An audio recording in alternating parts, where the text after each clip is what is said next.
Hello, everybody. Mic closer to me. Come closer to me.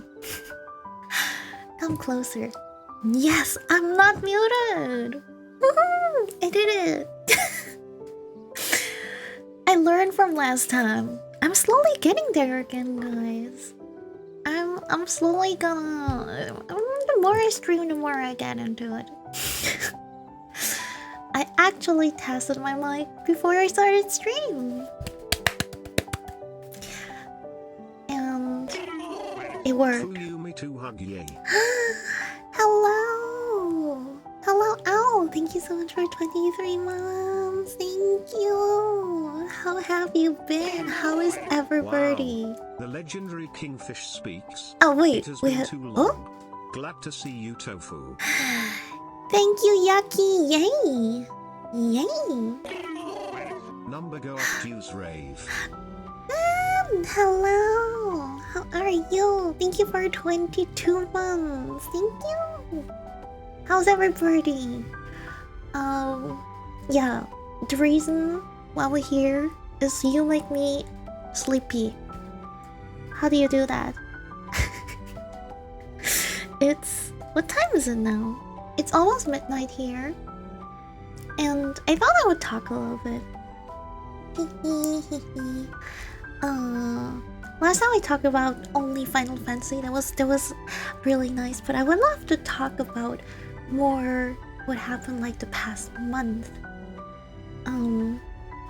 Pretty sure most of you guys already know by now that I traveled with Got my to help friends. with the train. Thank you! Thank you on falling! Thank you! Thank you so much! Thank you! Hi, train! Choo choo! Choo choo! Thank you! Wait, what?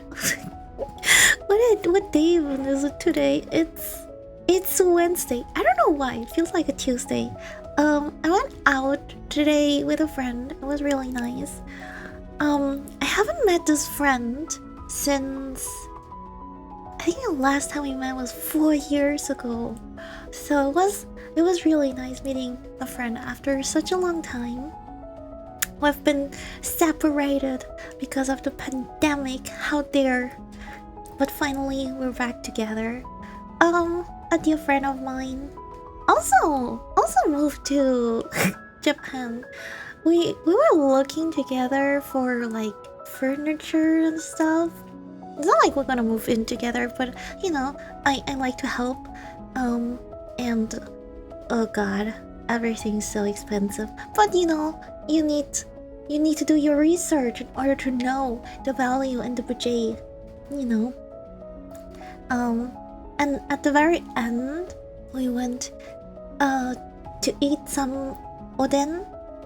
That was my first time here eating oden. That was so good, but one thing that bothers me in Japan, they don't have like clear regulations like in Germany about like smoking areas.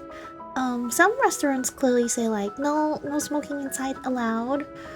But at some areas they actually like advertise, hey, you can smoke in a restaurant while eating. Isn't that great?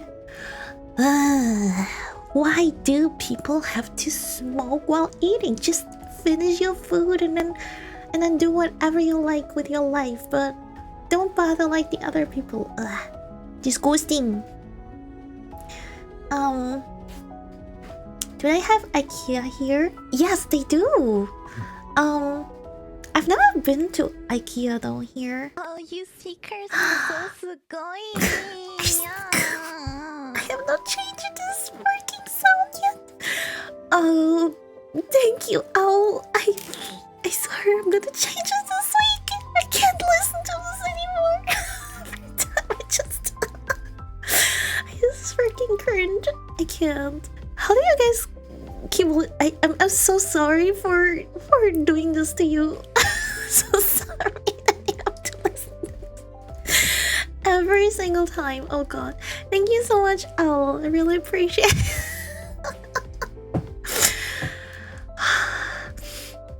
I'm gonna change it to something nice. I promise. this is my first time. Oh, and the last time. Never again. Oh, well, yeah. I think before in Harajuku, there was a pretty big Daiso, and that Daiso is gone, and inside is now IKEA, I believe. I didn't go in there, but I don't know. It's just one IKEA in the middle of like a super central, super busy street.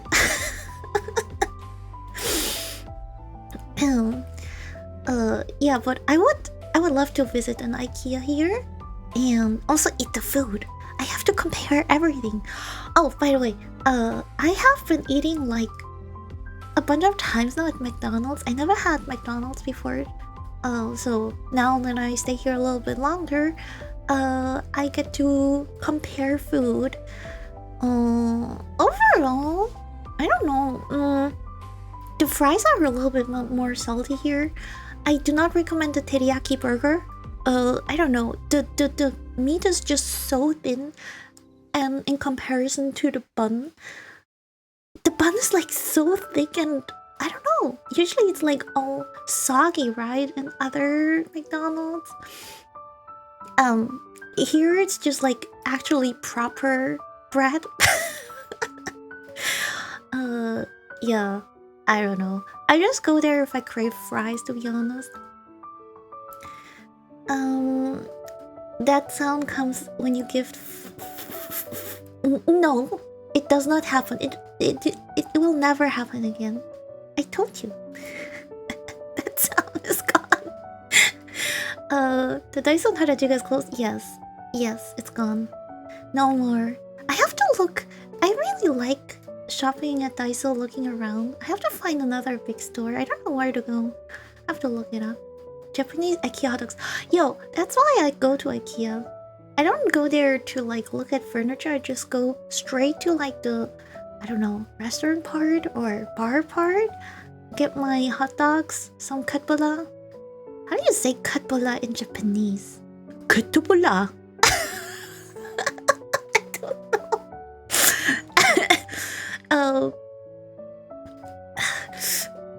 Just for that just for that reason, I'm gonna go to IKEA. How do they say katbola?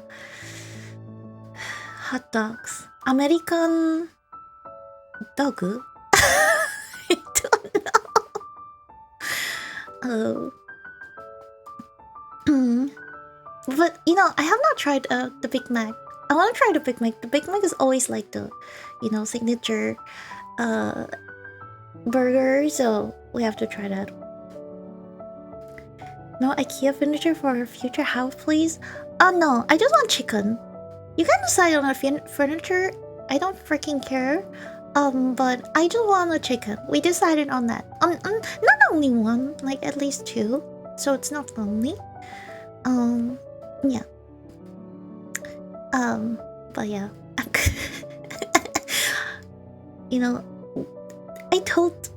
I just told Chad, I just told the seekers, I'm not gonna go to IKEA to look at the furniture. I'm just gonna go there for food. Chicken, okay, deal. Deal.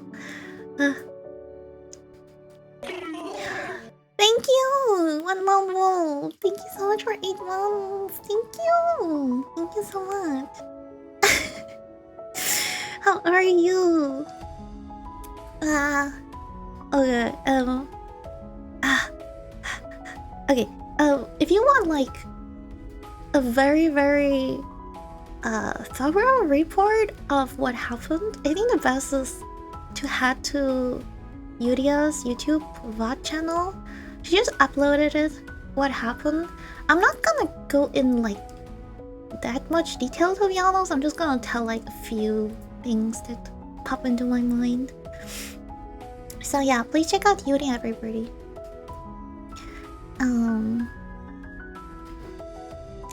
And I have tried for the first time corn dog. I believe. I don't know. I only saw it like at 7-Eleven. it's just like one sausage and like a lot of batter fried, and then you can get like ketchup and mustard. It's not great. I I tasted more rain than corn. Because of the rain on it, we tried it together, Yuri and I, and it rained really really badly on that day. But we were just hungry. We wanted like a small snack, and it just tasted like ketchup, a little bit of mustard, and rain. It was not great. Hello's a secret sub. I don't know. I did not watch fully like Yudia's report, but I saw the VOD. I was like, holy shit, this is so long. What did she talk about? I'm not gonna go into that depth. So I think Yudia actually talked about the whole thing day by day, what we did each day. I'm not gonna do that. I'm freaking lazy. I'm just gonna show like a few things and yeah, just check out Yudia, guys. Yep, didn't have flavor. That's why I got like I don't know. I think like the conveni worker cashier was new. She seemed very inexperienced, and usually they automatically give you like the ketchup and the mustard when you buy it. I saw it from like videos. But they didn't give us, and so I went back. But Yuria didn't want it, the ketchup and mustard. Did a summary? It was more than a summary. It was like a diary. She freaking read out her diary. I should start writing a diary. Actually, I think at some point, you know, I would look back and be like, oh yeah, that happened. I hate ketchup. Wait, what? I didn't know that. Oh, I know how to. Okay. Saved in my brain. Thank you for the information.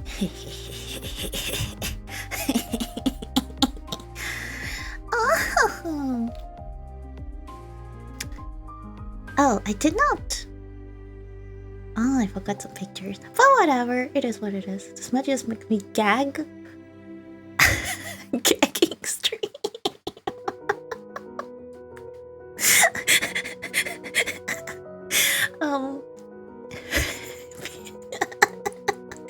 Maybe we need like a you know, I had to privatize the one stream.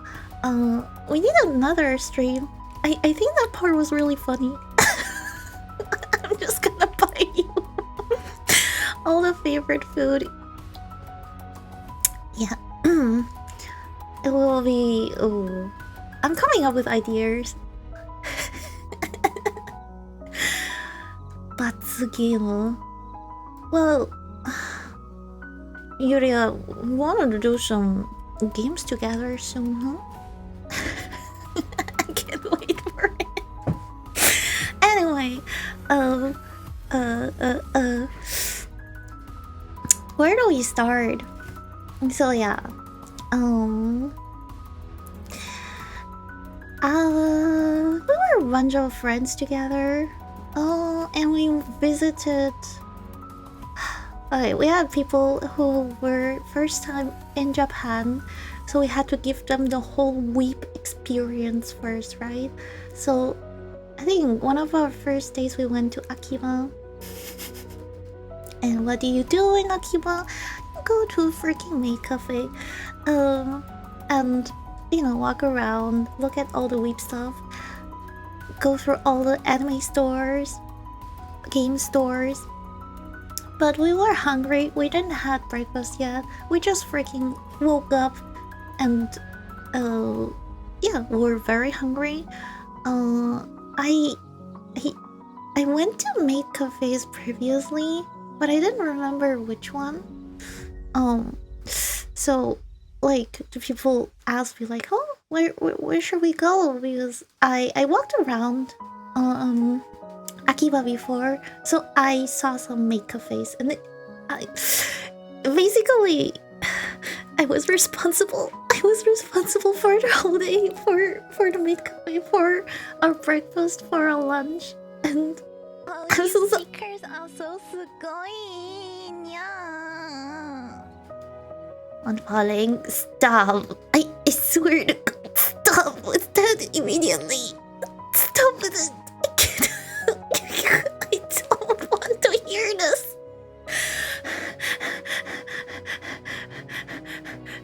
How do I change this? What do I change this? We're...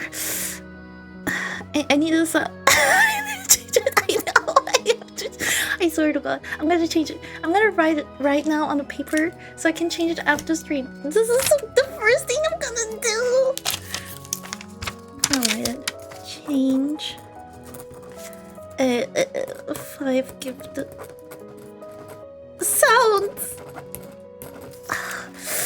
Okay. No, I will not keep it. This is cringe, guys. This is absolutely. I can't always do it. You guys are sick from it too.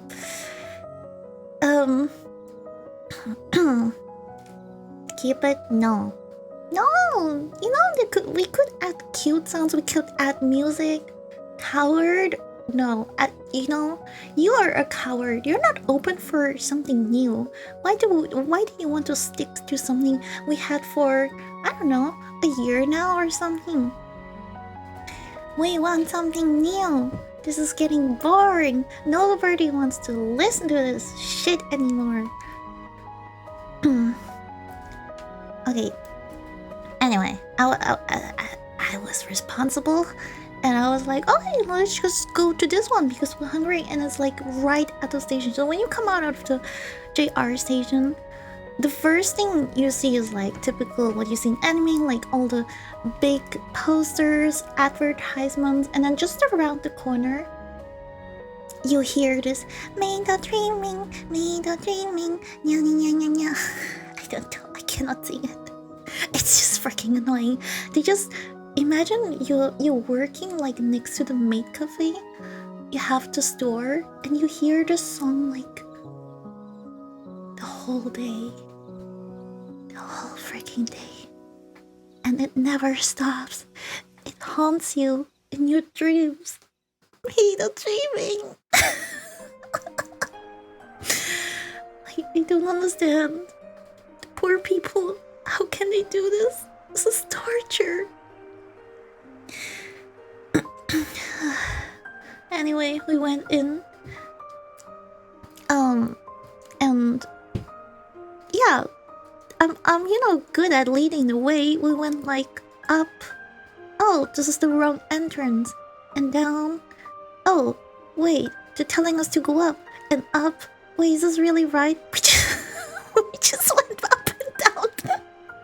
I don't know. The entrance was so weird. It said like, oh, go up here, this take the stairs. But then there was no real like sign which said like enter this, and there were people like other gaijins, foreigners standing there, and we're not sure like what are they doing here? Is this like for are they waiting in waiting line, or I don't know. And we were just so confused, like our whole group. We were a huge group. We were just going back and up and down. Oh god, it was so confusing. Entrance was the huh? Wait, was it? I have no idea. I just remember being confused, and at some point I just followed Yuria because I didn't know where to go. But we managed to go inside. It was like it looked the interior looked like it was from I don't know, 10 years ago. The floor was sticky. There were like 2 maids in the room. It was a pretty small room. I expected, I mean, I have been at a maid cafe before, but I believe they had like a proper stage at that point and like a bigger room with more tables. Yeah, but I think that was a different maid cafe. For, maid dreaming is like kind of the brand of maid cafes. It's a huge chain and it kind of gives like stability to the maids and like, security. So I was assuming like for the price we have to pay. You have to pay like per hour, I believe. The moment you sit down, you have a certain fee, and then you pay by hour, and then on top of that, you have to pay the food. And if you want any extras like riding an omelet, it costs extra. If you want a Polaroid with your maid, it costs extra. If you want a maid to sing for you or perform something, I don't know, everything costs extra. So yeah, regrets choosing that maid coffee. Oh, you thought it was the toilet, but okay. Yeah, I was very confused. We've tags, yeah, basically that. And besides us, there were like 2 other tables. Next to our table were like businessmen. Men. I was like, what the? It was lunchtime, so I was like, oh, okay. So if you work close to Akiba at an office, this is where you go for a lunch break. Oh, it was so funny. And they were also very enthusiastic about the maids. They had fun. And then there was like 2 other people. I don't know if they spoke Japanese, but I feel like they were not from Tokyo. Maybe they were like living at the countryside and just be like, just the first time experiencing a maid cafe. They were really excited too. Salaryman. Oh shit, what did I say? Businessman? I mean salaryman. Whatever. How was your kanji coming along? Why do you ask? I don't want to answer that. Look, if you want to learn kanji, you have to sit down, open your textbook or whatever program you're using to learn with, and yeah, just study. But you know, it's basically your fault, guys. I told you that every minute that I have free this month, I will dedicate it to you. So because of you guys, I will not study Japanese this month. Do you feel bad now?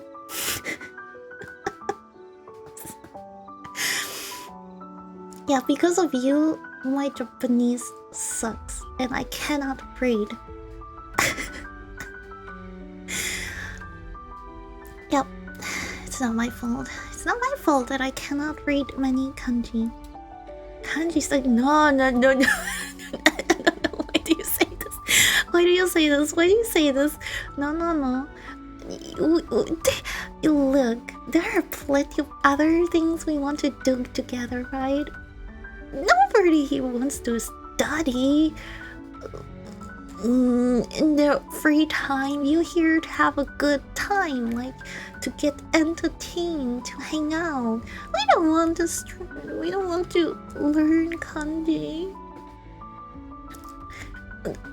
No. Look, no. First, we're gonna have a great karaoke stream on Friday on YouTube for YouTube members and Patreons. So make sure if you wanna see that, it's gonna be a practice session. You will get to decide a few things, and yeah, if you wanna see that, become a member or join Patreon. Okay, back to the topic. I feel like I'm in a YouTube video or something, just putting an ad in there. Oh god, I feel so bad. No. It's again, yes, it's a test stream. So I do have to try out my mic again and a different mic, and yeah. So after that, we will have a proper for the public karaoke stream. It's been a while not seeing you suffer. What do you mean? I suffered on my anniversary. What do you mean? I did. Yuria cooked food for me. That was pure suffering. What do you mean? Yuria, please never cook for me again. Thank you.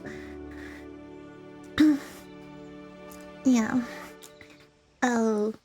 And I just suffered at the Maid Café. This is... Wait.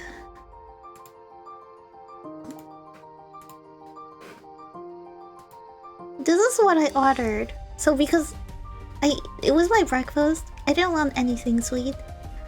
And so I didn't order like any parfait, what you usually would go along with too, because they have like, they create like really sweet animal shaped ice cream, and some people ordered like omurice, some people ordered like hamburger, all like very very cutely shaped. And I think I was the only one ordering chicken curry. You could actually also like choose like the spice level, and I was like nothing please, nothing.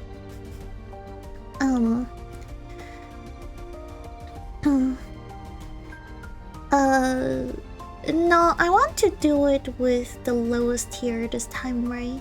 So you can watch it. What is that sauce? That's curry. So it's curry rice with some beautiful cheese, star-formed cheese, and well, my food at least was a little bit warm. Other food was not as warm as mine. And I had corn. Look at that. I had veggies. I had 4 corn. I felt so healthy after this meal. You know, vegetables overall are a rarity here in Japan, so yeah, you should appreciate every veggie you can get here. And then I got these like 2 pieces of karaage. So karaage is fried chicken, and I don't know how you... What do you think of the level of the darkness of the fried chicken? But Yuda said her food, she ordered a hamburger. It was microwaved, and I believed her immediately. There was no doubt after looking at the food. And so I believe my food was also microwaved, but on top of that, my fried chicken was like fried not 1 time. I also don't believe it was fried 2 times. It was probably fried like 3 times. It was rock hard, you know, like it was crunchy, yes, but it was really really hard, and the inside was just dead, you know, the deadliest chicken you can imagine. Like imagine just a chicken, like outside you could feel it's hard, and like only the very middle of the meat was soft. It was that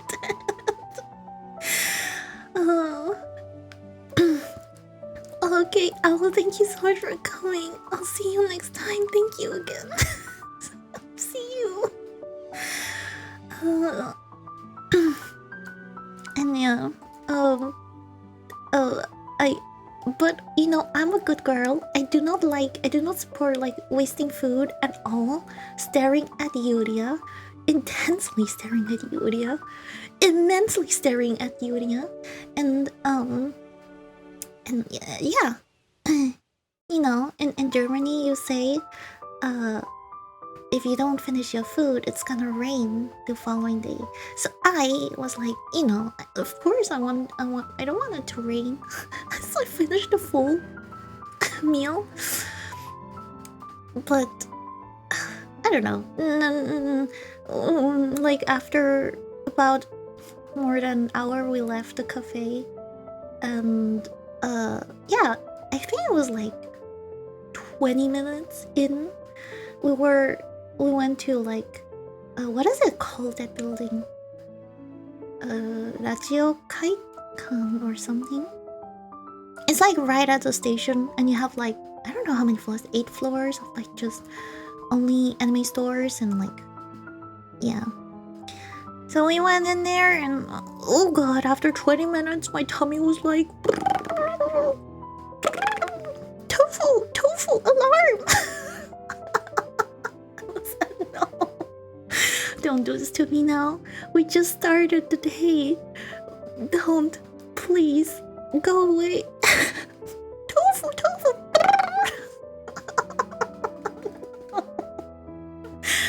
Oh, so yeah, I think I spent like I don't know, just a few times I went to the bathroom in the next 2 hours. I felt, oh god, it was really bad. Sometimes I would just disappear everywhere. Like, where did tofu go? But one after another, more people got informed about my current situation, and yeah. After a while, I felt better again. I was very close of just like going to some pharmacy and just getting like some, I don't know, painkillers or something. I don't know. But yeah, I do not recommend going to the Maid Dreaming Cafe. At least do not order warm food. I do think like parfait and stuff is okay.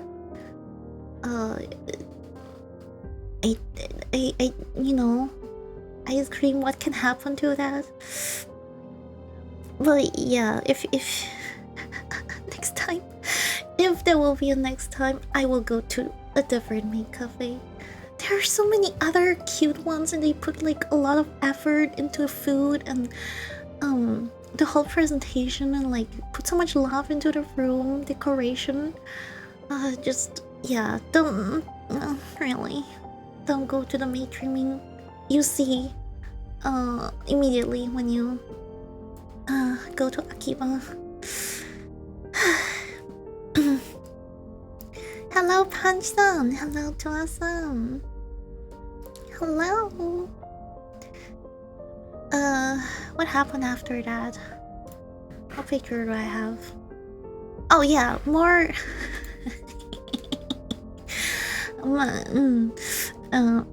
So I did say like lots of weep stuff we wanted to do, right? So yeah, not only did we wanted to try the Maid Cafe food, we were also very excited at the point for the Kirby Cafe, because it was our first like character themed cafe. Okay, I cannot stop jiggling. Okay. Maybe who will get more tortured, you or me? I don't know. And because everything looked really sweet and perfect for the Kirby theme. Everything, so amazing. All excited. We made reservations, which was a big pain.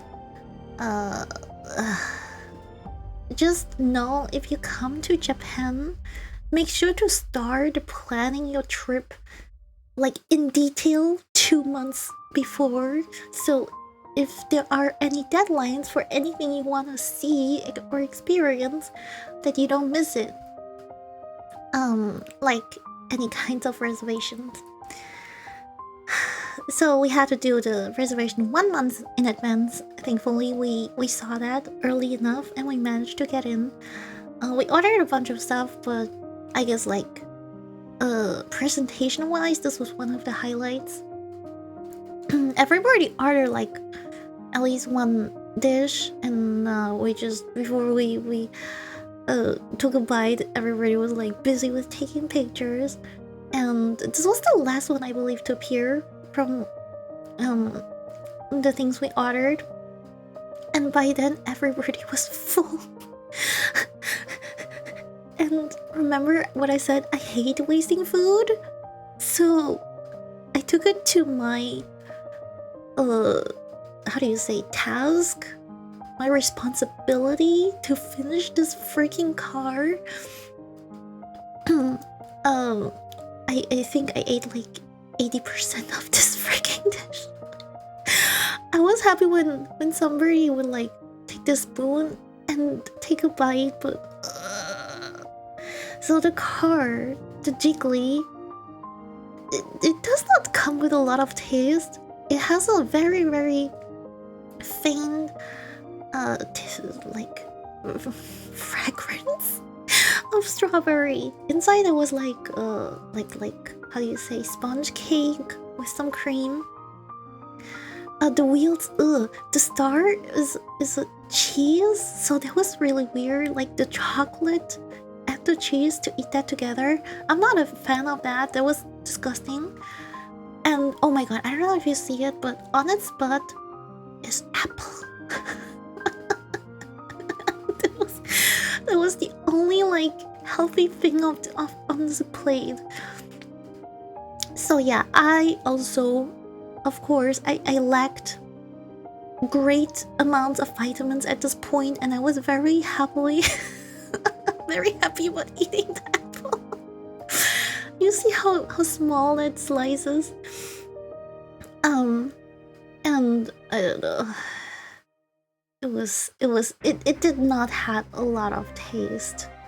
Also for the other food, check out Yudia's stream if you want to hear more about that. But yeah, my food, I didn't take a picture of it because others were taking pictures, but others have not uploaded the pictures, so I cannot show you. I had like a bento of, I don't know the characters. I never played a Kirby game before. It just looks cute. I just know Kirby from Smash, man. I had a bento, and inside was just like a Pokeball, just some rice, avocado, salmon. That's basically it. Edamame, that's it. And it was not too much, so that's why I could eat most of this. But man, it was a lot. Suffering. Why do you guys order if you don't plan to eat? Those real cherries. This is a freaking cherry that's like probably 10 years old. It has been like in this can forever, and it's full of sugar. It has no vitamins. So yeah, disgusting. Wait, who ate this? I don't even remember. I did not eat this for sure. We didn't over order here. You still didn't eat this. We agreed on sharing this cart amongst like everybody, and I believe you had one spoon. Yuria, don't tell me that it was nasty. Don't waste food. I had more. I'm proud of you. Pain. What else?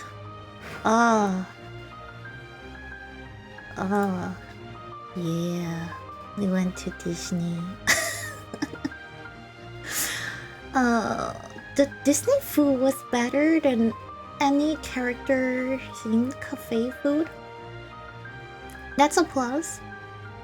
Oh yeah, I didn't take a picture, but I was like, I want popcorn. I really love corn overall, and I love popcorn. So whenever we saw a popcorn booth, I was like, which one is this? I was like the fanatic of the group looking for delicious popcorn. And I got it. I bought some matcha white chocolate popcorn. And okay, have fun with your stream. See you later. Bye bye. Please check out Yoda, everybody. At Disney, it was Disney Sea, not Disneyland. We met up more friends, and it was the rides were too short, the waiting time way too long. Oh my god. And thankfully, I did have, if you go to a theme park nowadays, you can get install an app and see exactly where you are. You don't have to rely on physical maps anymore. Even with that, I refuse to lead the group around because my sense of orientation of the direction is so bad. So thankfully, Eddie Mom took over and led us through the whole part. I'm really, really thankful to her.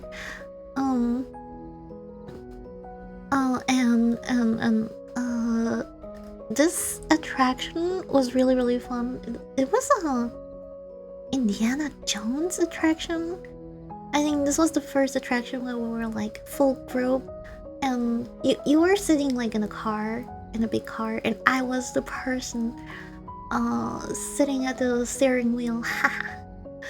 And not that I had control over the car, but it was just like acting like it and making the people suffer. I really like that. So yeah, that was a lot of fun. And after taking a few breaks here and there, you know what they had? I really wanted to go, but it didn't make sense. They have like a talking. Do you know Finding Nemo? They had Crush the turtle there, and it was basically Crush the VTuber. So it was an attraction. You could go in there and Crush would talk to you. You could just ask any kinds of questions to Crush, and Crush is like a fully 3D, I don't know, or I didn't see it. I saw some videos. I think it was 3D model character, and like the voice actors would listen to you. Would actually like get a mic and you could ask like questions. It's mainly, I guess, meant to be for kids, but I saw like videos of adults going there too and asking hilarious questions, and Crush would just be like very much in character and answer everything. But yeah, everything was in Japanese, so it didn't make sense to go there, unfortunately. What we did instead,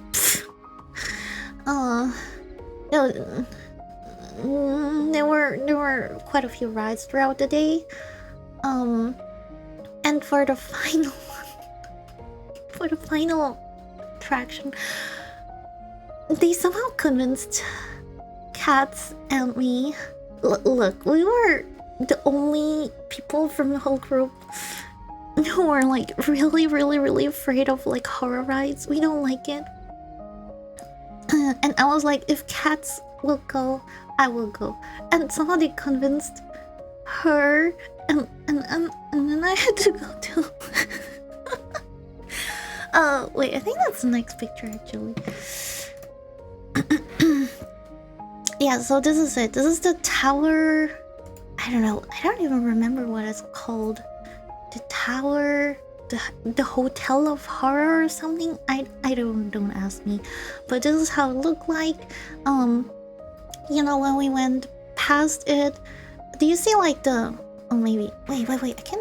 You see my mouse, right? Do you see my mouse? This door would open frequently and would show like the people inside, and you could just see them for a short time, and then they would just fall and you just would hear screams. I was like, no, I don't want that. So if you didn't know, I'm really bad with horror. I'm like the worst person with horror ever. And if I go to like an amusement park, the last ride I would take or go to is the dropping rides, because I really do not like the feeling. I like roller coasters, but it's not like you're falling or dropping down. It's like you're gliding down, right? It's not this dropping feeling. It's called mouse cursor. Wait, what did I say? What did I say? I don't even... Mouse cursor? Did I just say cursor? Huh? Sometimes I don't really know what I'm talking about. So it was already dark. It was getting super cold and windy. We were like huddling like penguins, you know. If you're in a colony, the best way to support each other to warm up is like standing in a circle and block the wind and warm up your body from yeah, I guess the people next to you. And Yuria was definitely my heater. And I was like, okay, okay, look, we're gonna go there. I guess I cannot escape anymore at this point. We can agree on that now. We're lining up. We're in the lines. We're in the middle. And but the condition for me is I have to hold two hands the whole time throughout the whole ride. I do not accept anybody letting go of my hand. So they said okay. For yeah, and then I mean throughout the waiting time, the closer we got, at some point we were inside the building finally. I just got way more nervous. I felt like I want to throw up. It's really that bad for me because I don't know what will happen, but I know something bad will happen. Two things I don't like together: horror and falling. So I felt like throwing up. I was trying just to breathe to survive. I was holding hands the whole time. I was shaking. Like actually, people like Tofu, calm down. they felt my shaking through hand holding. Oh my god. So I don't know how many people were we there. 7 or something. So then we said like it was guys was next to me. She was like the whole time like, Tofu, you're gonna do it. It's not gonna be bad. It's gonna be fun. Look, we're all here for you. I'm gonna hold your hand the whole time. Guys was like the motivation speaker. How do you say that? He was like so optimistic the whole time. So very supportive. I love her so much. And next to me was Yuria, and she was just like, yeah, excited, happy. Then next to Yuria was Dawn, also pretty relaxed, like, yeah, let's go. And next to Dawn was, I think, Addy? Oh god, wait. Addy was Addy was freaking afraid of like a roller coaster with like a loop earlier, and didn't want to ride that, but she was okay with this. I'm like, what the fuck? What the fuck, man? You're not afraid of this. And then Farrell was there. Farrell look, I don't understand. Like Canadians, it was freezing cold, and Farrell was just there in a t-shirt. The wind was there the whole time. I don't understand. How the heck did Farrell do that? Yeah, just Canadians are really something else. And Kat was there too.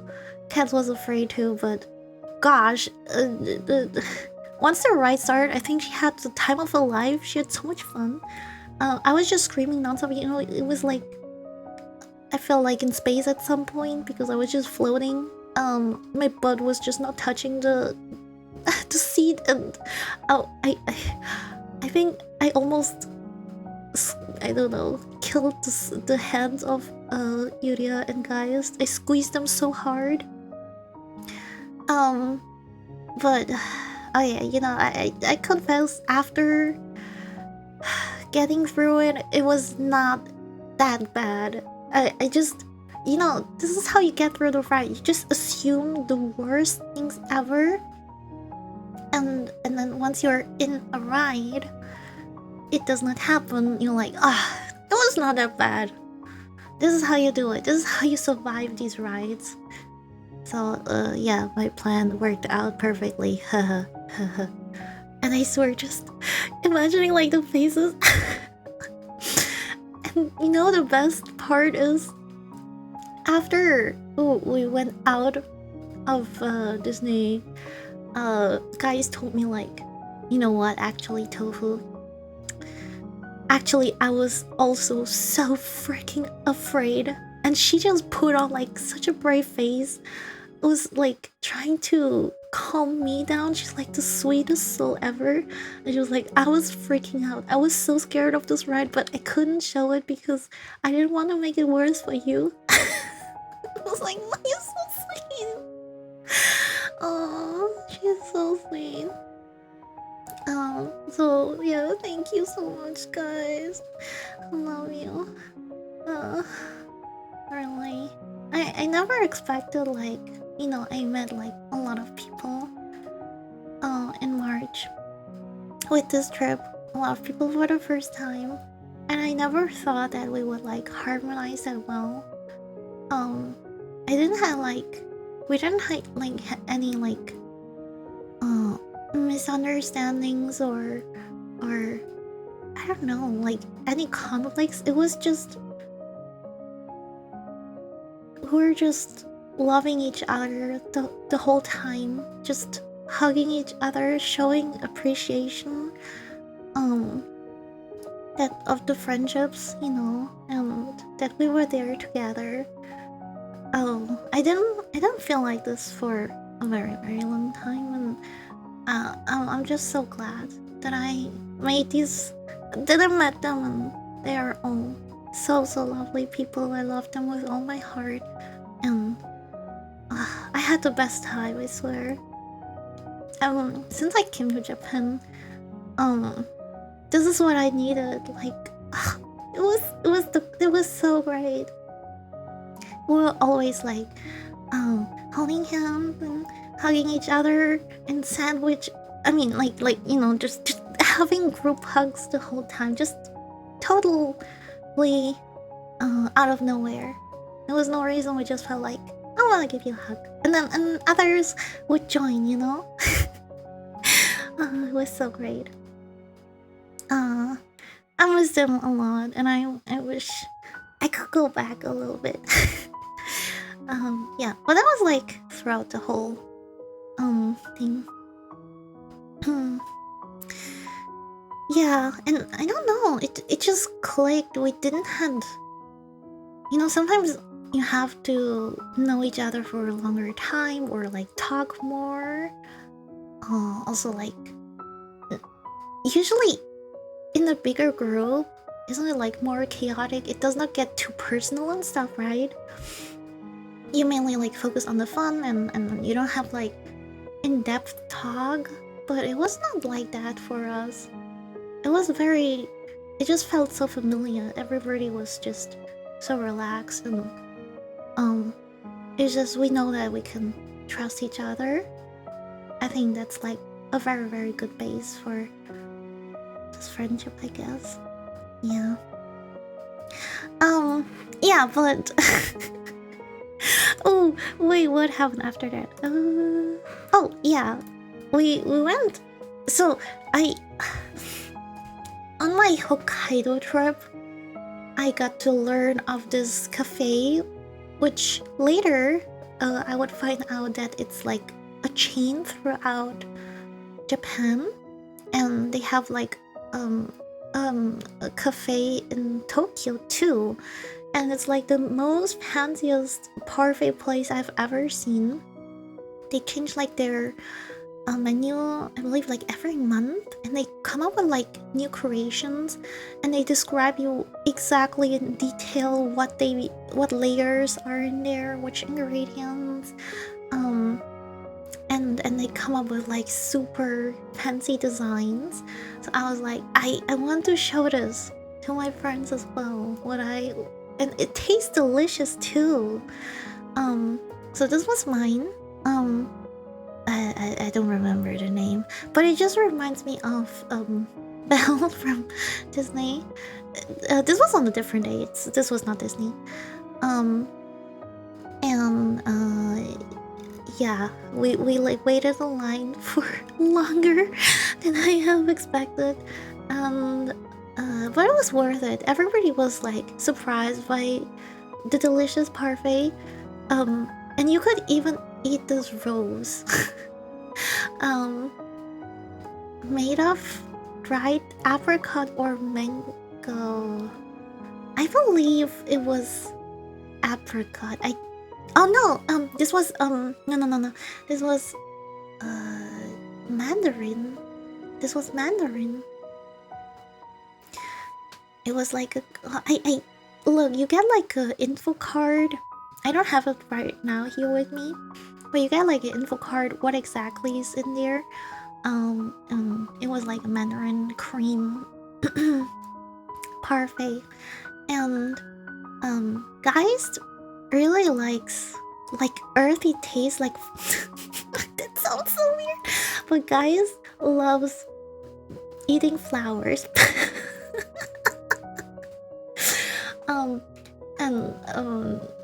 I don't know. How did we talk about this? I don't even remember. I think I mentioned that I ate like a flower before, and I was like, ugh.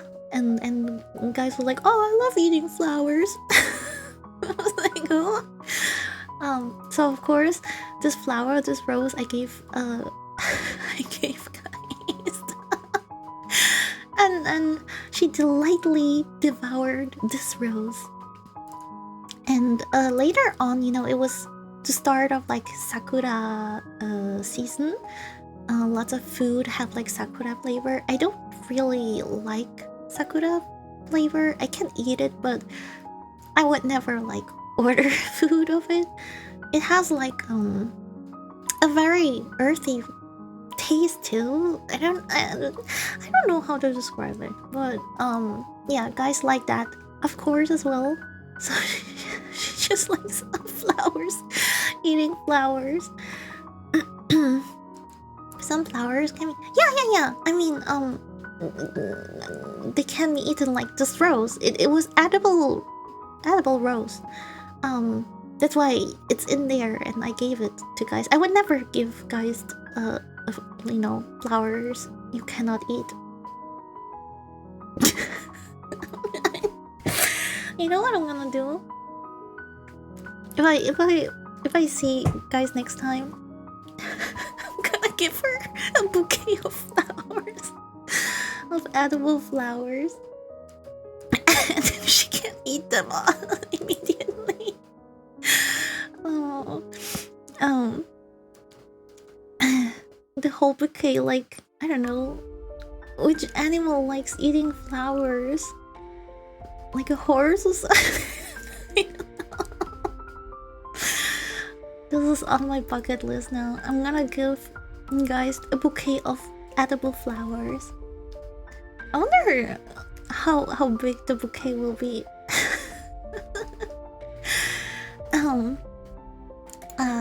What else do we have? We visited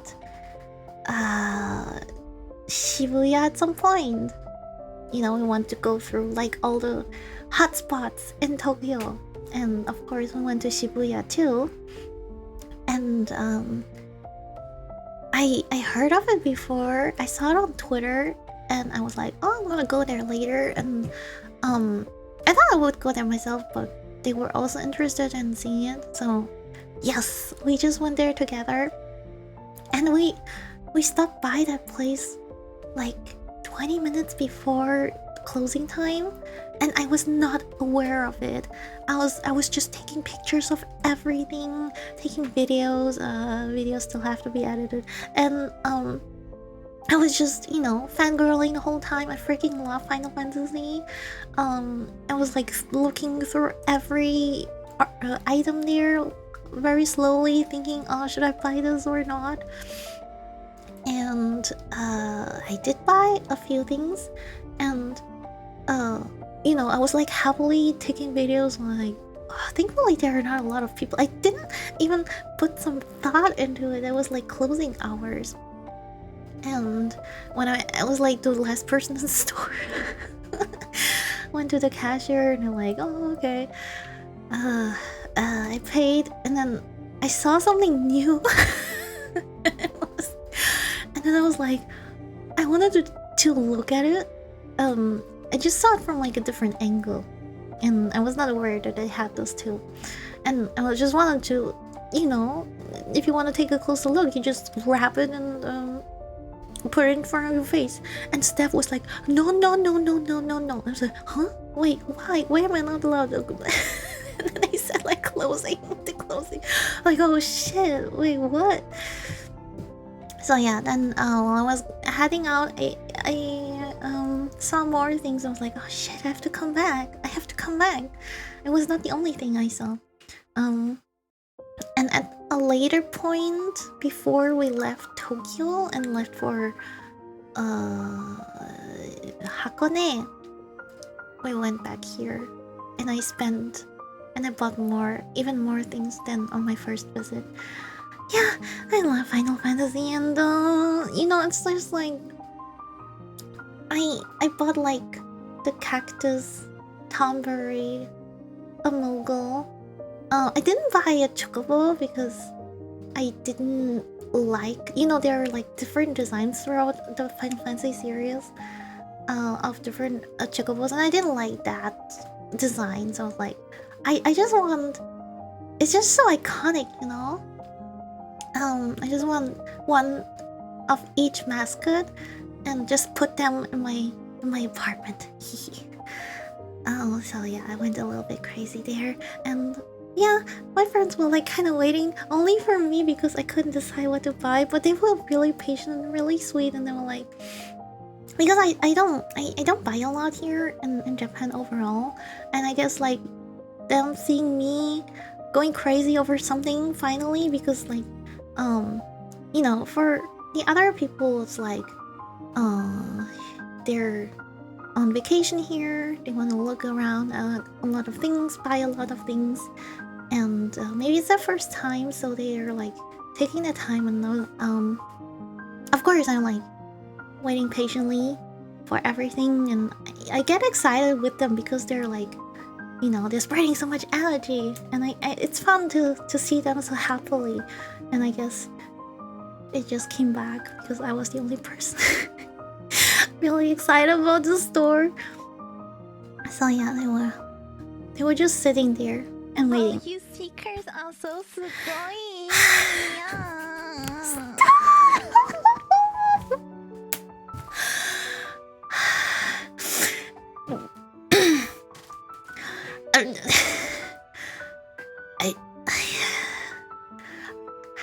I should just ignore it. Did you hear anything, guys? Did you hear anything? I thought you were lurking. How can you lurk and be here? I didn't hear anything. I was just listening to this beautiful music. Oh, welcome back. Welcome back. Thank you for the gift. But I hate you. Please stop. Please stop. I beg you.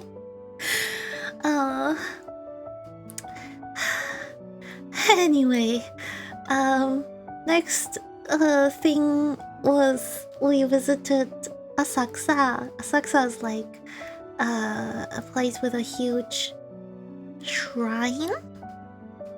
I believe not temple shrine. Also a very touristic spot. Yes, I hate you. Stop it. I hate you. How many times do I have to say it? Do you believe me? Good. Good.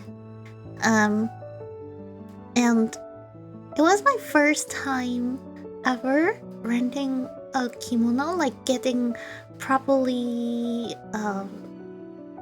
a perfect fit into a kimono. I was so overwhelmed that day. I swear to God.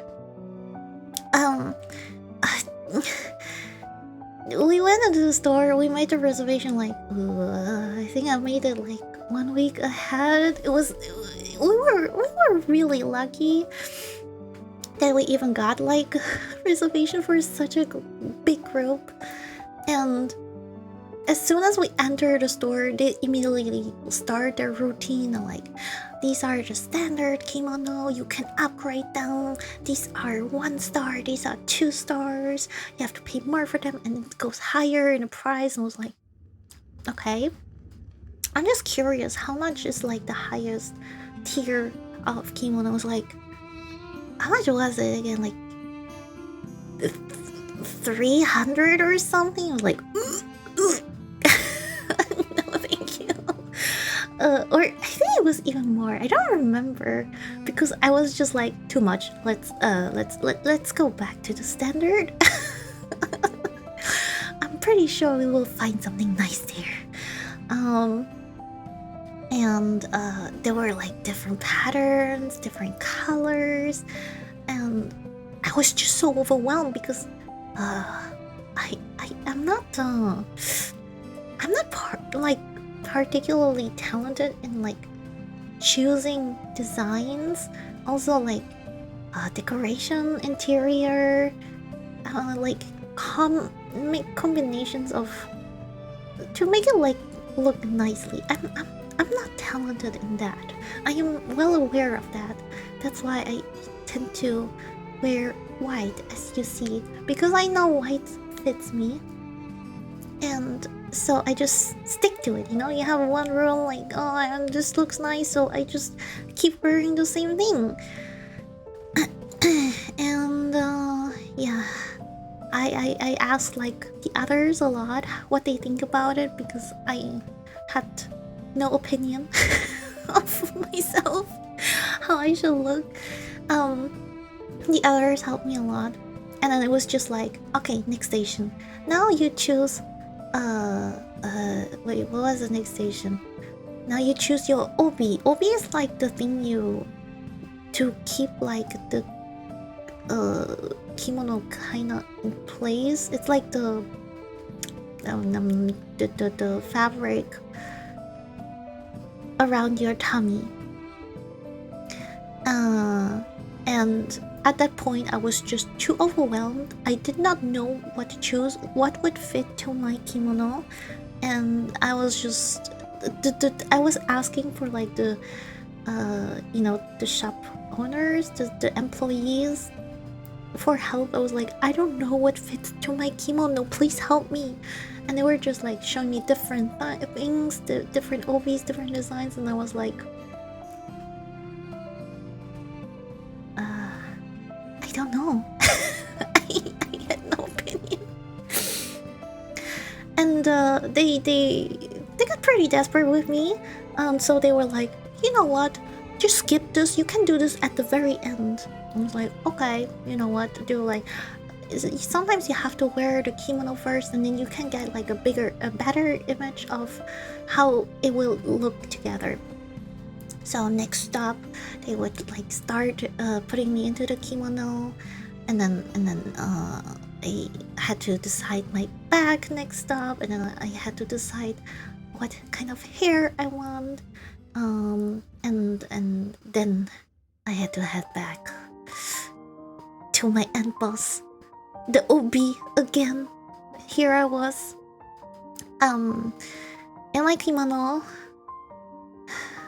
I had like everything ready, besides like shoes. Shoes was like the very last.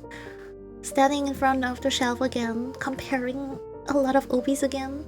One employee comes, helps me, goes away. Another employee comes, tries to help me. It's so bad.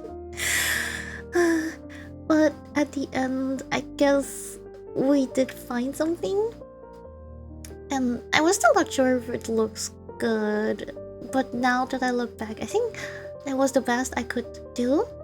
I think that was not bad, the combination. And then I chose the shoes, and a friend helped me with choosing them. Yeah. And then we just waited because we were like a big group, so we had to wait for the rest to appear, and then it was just a whole day taking pictures here, taking pictures there, eat a little bit, walk more, take pictures. It was really fun though. Oh yeah, like one of the first things we did was, of course, praying. So we would go there.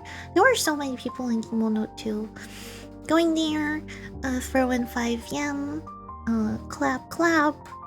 Oh no, you have to bow for 2 times first. Clap, clap. Say your wish, whatever, nya nya nya. And then, bow again and leave. And then after that, I believe we did like the omikuji. Omikuji is like get your fortune for the year. And since this is like a very touristic spot, they have the omikuji, the fortunes, also in English. It's not as like detailed as like Japanese, but you get the gist of it. Most of it is in there. And I think, yeah, I did that. I was the first one to get it. I was like showing the others how it works. I got a, I think mine was like regular fortune. Do I still have it? I think I still have it. Wait a second.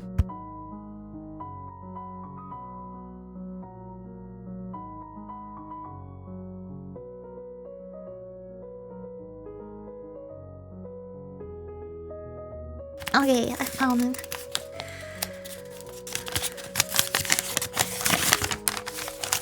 Oh, I have good fortune. No, I have good fortune. So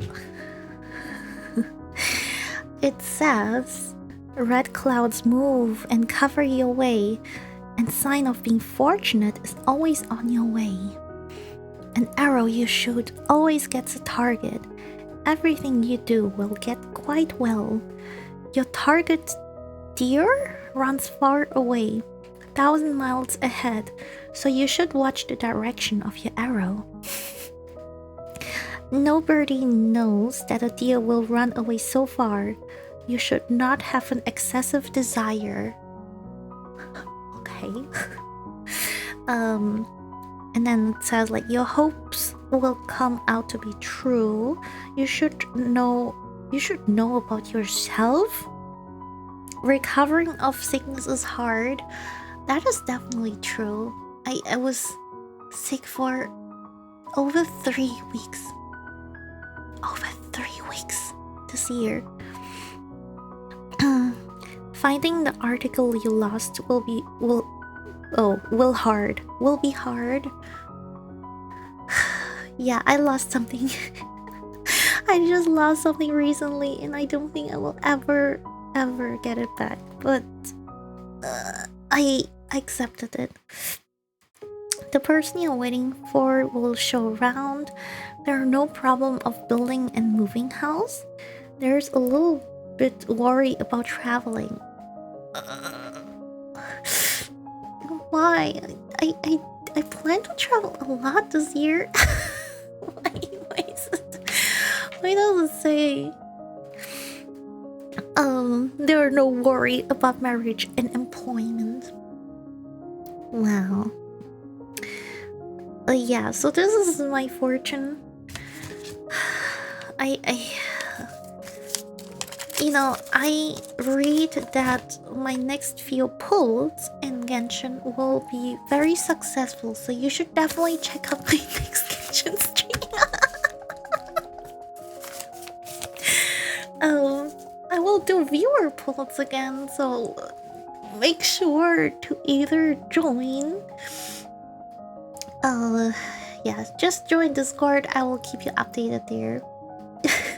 Yeah, same one falling, same. I'm gonna roll 2, so I really look forward to it.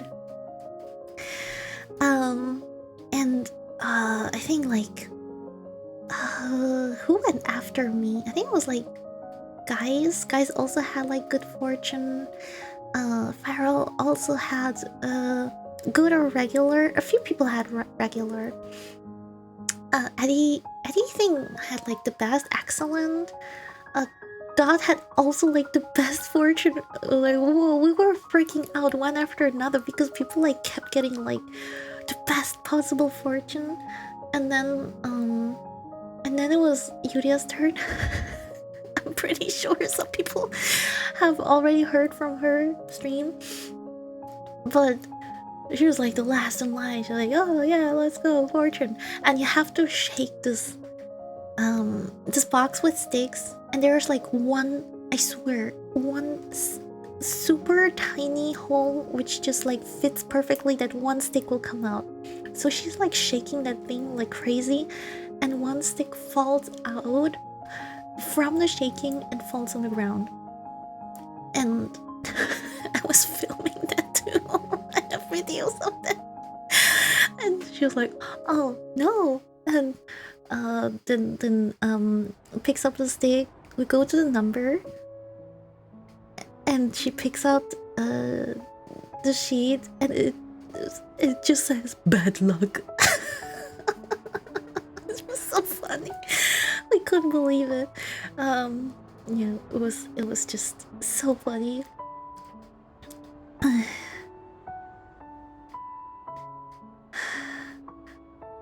Yeah, I've never seen bad luck actually before. So she had to put her fortune on I don't know how you call it. Just leave your bad fortune at the shrine and basically restart. Yeah, it was really fun. And after that, we took more pictures. So one thing what Yuri and I were doing like the whole time was like, you know, like these fighting games, like Tekken or whatever. They sometimes wear like kimonos and they fight, and we were like simulating that, mimicking the moves the whole time already. And I was like, okay, you know what? Let's just do it for real. And I asked like friends to recorded start a video, and we stood in front of this building because it looked like, you know, background of like a Tekken stage or something. And we just had like a Tekken battle. It was so funny. I wish I could show you, but I can't. It's just like attacking, making like ground kicks and the other person jumping and so on. It was so funny. And there were of course like a lot of tourists too in general, and they were very fascinated of kimonos. For I guess a lot of people was like first time seeing kimonos. And oh my god, a lot of people like ask us, "Oh, can we take a picture of you guys?" Nya nya nya. So yeah, that happened too. It was a very lovely day. It was a long day. After that, we went to the Pokémon Café too. I believe it was the same day. So yeah, the Pokemon Cafe overall was so sweet. The design inside, they put so much love into it. Even like Pokemon had place to sit there and, you know, showcase the food you can get there. So there's like an Eevee drink and Eevee burger or something with corn soup. I don't know. I did not order this. And every person would get like this table set and like a print of a random Pokemon. So it was like facing down to the table first, and then when you sit down you were like, "Oh, which Pokemon is this?" And you would flip it over and everybody had like a different Pokemon. I got Woopa. And everybody was like, "No, I want Woopa." And I, "No, Woopa is mine." You know the new black Wooper? Oh, it's so adorable. It had the best Pokemon from the table. Everybody wanted Wooper. And yeah, this is how it looked inside. like this. There were different areas. There was like Eevee area, a Pikachu area, or Snorlax. Or I don't remember the names exactly, but we were in the Eevee area, I believe. And because we were like a big group, but if you were like a small group, I guess you would get seated here, which was pretty cool too, because you would like sit next to Pokemon statues and so on. And this was one possible food you could order: the Snorlax fried rice. Look, I don't know of the taste of this because I didn't try myself. But I like, the details. It's really cute. They even put like the cut out the carrots. The sleeping one. And this is what I ordered. I shared this with Addie.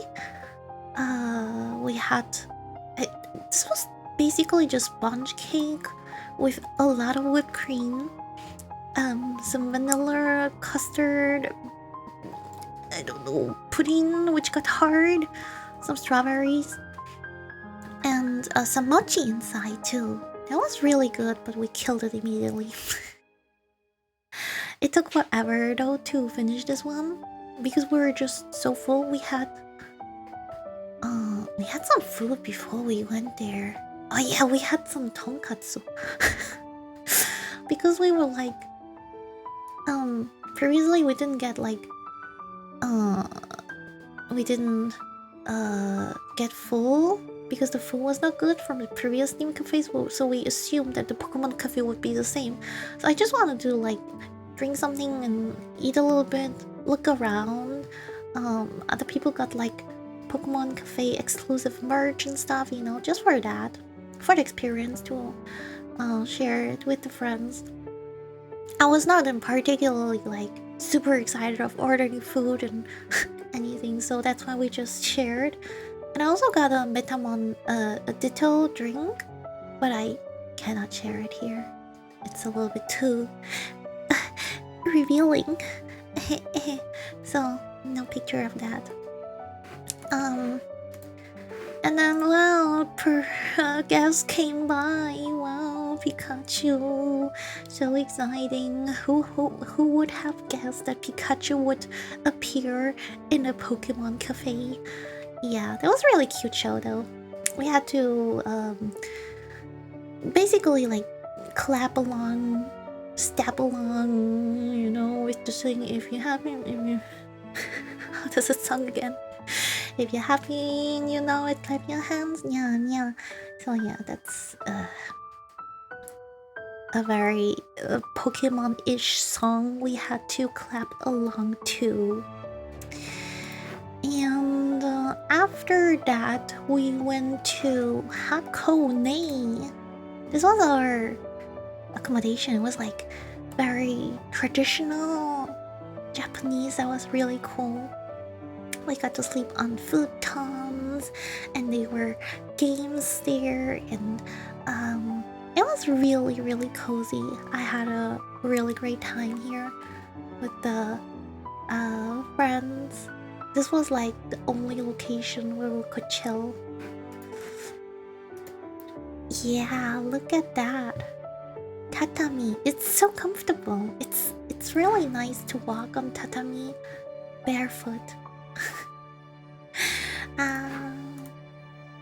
And yeah, after like a few things happened, skip forward. We were in Kyoto. We visited Fushimi Inari Shrine.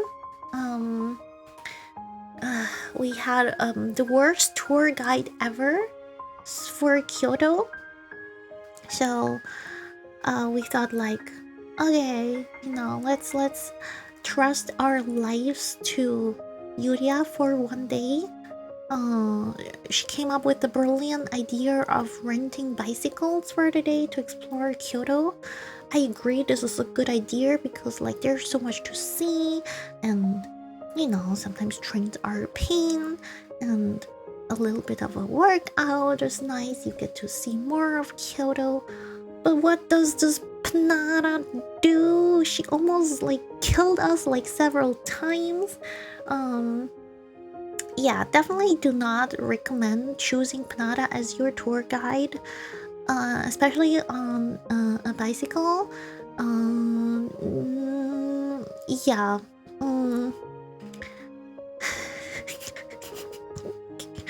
Okay, to defend her a little bit, just a little bit, just a tiny little bit. You know, Japan has a rule which we were not aware of at this moment because nobody explained it to us when we rented them. That you should not, like, based by law, okay? Based by law, you are not allowed to ride the bicycle on the sideways. These are meant for the pedestrian, and you should ride your bicycle on the street. But all the Japanese people, they just don't care about this law, about this rule. They do whatever they want, and so we just watch other people, right? Because if you're not familiar with it, you mostly likely just look at what other people, Japanese people, did. And we sometimes saw some people on the sidewalks, sometimes on the street. Well, most of the time not on the street. So Yuria would just, switch while she was on a bike very fast between sidewalks and on the street suddenly, which is super dangerous. Please do not do this. If you do not see a car and a car does not see you, you can just, die. So please don't attempt this. It's very dangerous. Also, skipping red lights and so on. Please do not do that. But yeah, it's not like the police really cares about bicycles being on the sidewalks because it kind of just got integrated into the people's lives, I guess. But if there would be an accident, I heard, on the sidewalks and a bicycle and like a pedestrian would be involved, the bicycle will be like pretty much always be at fault because you are not supposed to be there in the first place, by law. And it's, well, like, sometimes we did choose the sidewalks, but sometimes, like, a lot of times, because Kyoto is like a tourist city, right? Sometimes the sidewalks would be so packed that it was impossible to go through by bike. But on the same, like, if you just look to the right, the cars were also crazy, so it was sometimes pretty scary to ride the bike on the street too. Well, yeah. I'm never gonna book a Yuria tour guide ever again. We did have a very good day. We went up halfway, Yuria and me, and Guys and Farrell went all the way up. Because we were there already, and so we could just, enjoy our ice cream. There's like a nice stop at the halfway to the top, and most of the people just get like one ice cream there. I got like soybean ice cream, was really good. And then we went to what is it called again? Wait, that's another day. Huh? Oh, didn't I save the picture? Oh, we went to somewhere else in Kyoto. That was really nice too, but nothing like too. Yeah, I don't think I have to mention there anything. On another day, we went, of course, to the long-awaited bamboo forest for Yuria. Finally, we had to hold her back with all our strength not to devour these bamboo because this is a tourist attraction. Please do not eat Yuria. Um, it was really pretty, but it was at this point already like shortly before sunset, so we couldn't go too deep into the forest. Um, a friend recommended me to take the walk.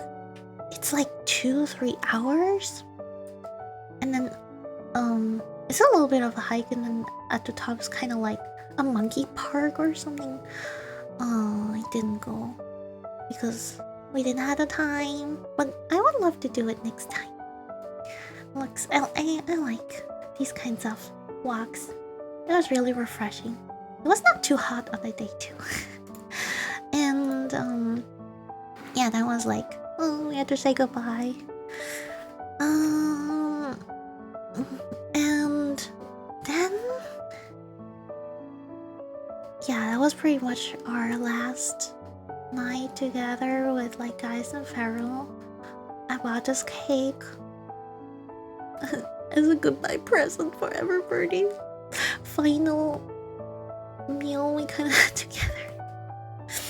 And you know what?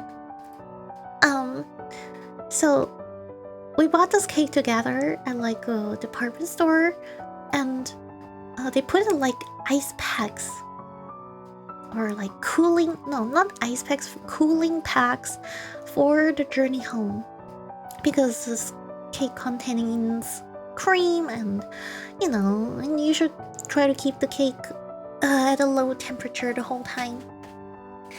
And once we got home, we unpacked the cake, and guys, I swear to God, she thought it would be funny to throw these cooling packs. I think we had 2 at people, and she was just aiming at my butt and like other specific body parts of me, and she would like, her accuracy of throwing was just like 99%. I was like, stop, guys.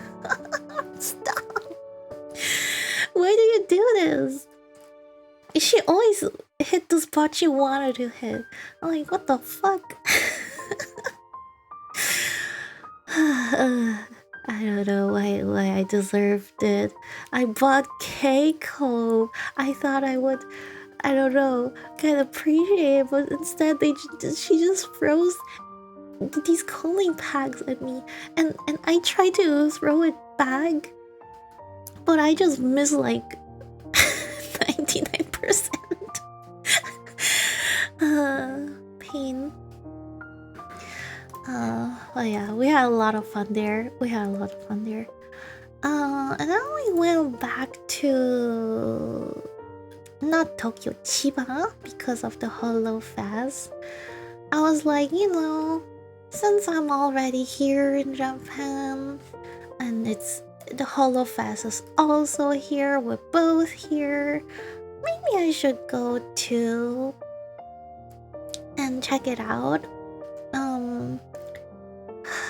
So I tried pretty much like since the first round. I applied for a lottery for the concert.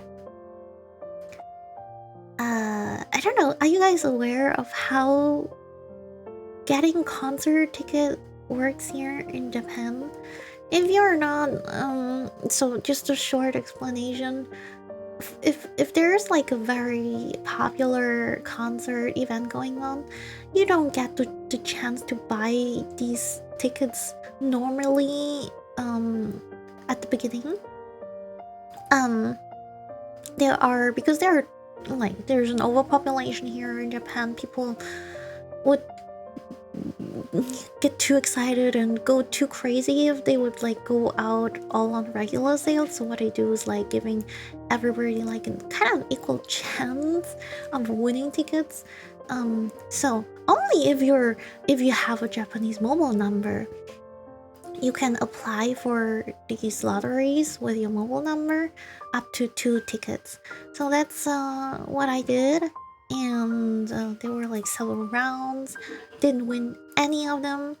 And then there was also like a lottery for foreigners, which I also participated in because I'm also a foreigner. But you could only apply for one ticket, so I did that too. I failed all rounds miserably. I did win like the expo tickets because they like I think like everybody kind of won the expo tickets. Everybody who wanted the expo tickets, I guess, got them. And then there were before, yeah, one of the last things was regular sales.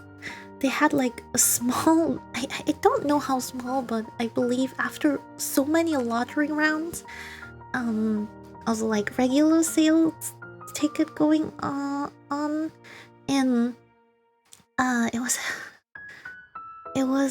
I don't remember the time, but I remember asking a lot of friends, please help me. Yeah, general sales would go up at a specific time. Within seconds, of course, everything is sold out. It didn't even take a minute. For me, like, the tickets would not even, like, load. The website was just constantly down because too many people were, like, trying to access the page, of course. And so yeah, I didn't get any tickets. And then I think 1 week before the Holo Fest, there was the final round of lotteries for people who did not purchase their tickets, because you get like, oh, you won. Do you want a ticket? Then you have to pay for the ticket and print it until this and this date. And for people who did not do it, the tickets would go back into the pot. And I tried again, and also did not win. And yeah, so I only went to the expo, which was, well, nice to see, but not worth the money, and I would never go again. It was bad. There was this was the highlight, guys. So right at the entrance, I'm pretty sure like people who follow Hololive have seen this a little bit on Twitter, maybe. Just like members who visited the expo, they could leave like messages, drawings, on like 4 pillars. They were completely white, and all the members could just put something there. Hololive members, Holostars members, and yeah, it was really sweet to look at that. And this is like one from Marin. She drew herself. She's so freaking talented. I love this drawing. And yeah, just from all kinds of members. Only the ones who were there. Yeah. King Crimson, thank you so much for the prime. Thank you. I really appreciate it. Thank you so much. Well, it was not even a whiteboard. A whiteboard is like you can wipe it away, right? But it was just a regular wall. But most of the messages and signatures were, of course, from the JP members, because not a lot of like, I don't know, people from abroad came to Japan. And yeah, they were just like, wait, I have more pictures, right? Yeah, there were like these plushies. I was like, oh, I really want this. Why do they not sell the Nusagi? I really want it. And I don't know, they have like these they were promoting like games, for example, or just getting into the mood for different scenarios, and they would just put like all kinds of cardboard there, let a video play in the background the whole time. And it was nice to see if people members visited. They all would also leave the signature at the cardboard, but it was basically just a big hall, just one hall, with different booths, some, I don't know, themed background, and some cardboards. I don't know. You know, if I want to look at cardboards, I just go to Twitter. Why do I have to be there to experience cardboards? Um, uh, there was not many things for interactions for the visitors. It was not exciting at all. Also this was pretty cool. They recreated basically tofu. Like a KFP cafe, and they were like, oh, surprise, cardboards too. But this was nice. They recreated like Kiara's weapon, Ina's book, and the syringe, and from Ami. And they were like the plushies. They would just like kind of showcase the merch, which you could not buy. So yeah, and the waiting lines for some, I don't know what exactly it was, some what is it, host club. The lines were crazy, and also like there was an area, I don't think I have a picture of that, where people would line up, and I bet with you the line was 2 hours long at least for people to play gachapon. So there was just one area with full of gachapon, and gachapon is you put money in, you get a random ball, and inside is a keychain or something, you know, a figure, small figure, and and people would just line up to pay money to play it. And you know, the good thing is the gachapons are also accessible outside the expo. It's not like expo exclusive keychains or anything, you know. The word ticket is banned instead of huh? Why is it banned?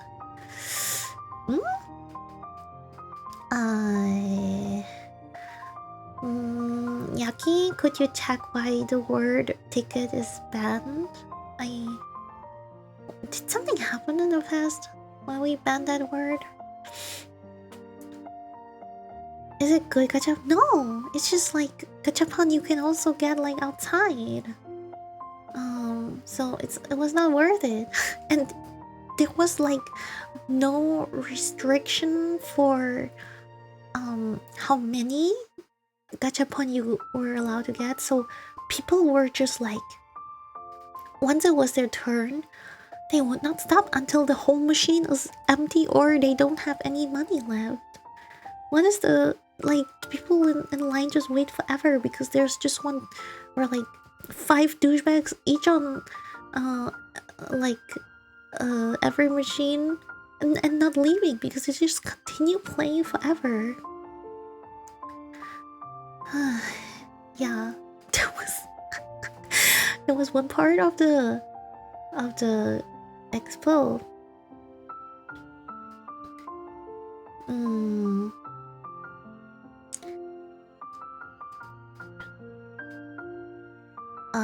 Okay, for banning, can you guys message Yaki if there's a word you cannot say?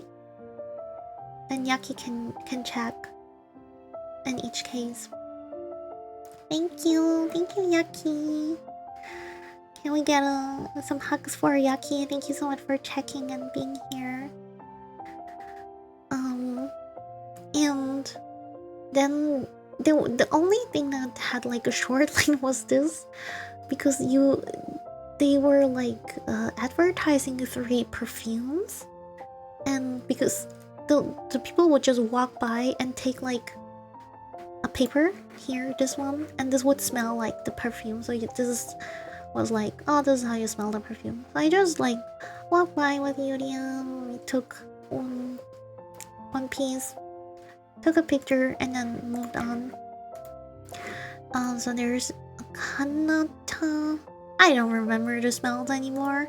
don't ask me how they smell. I think I think Noel was my favorite, but don't ask me how they smelled. I forgot, and I don't think we have the paper slips anymore. And yeah, so the only reason I guess for getting there early was getting either merch, which you could also buy online, and I was not. I think I'm not sure which merch was like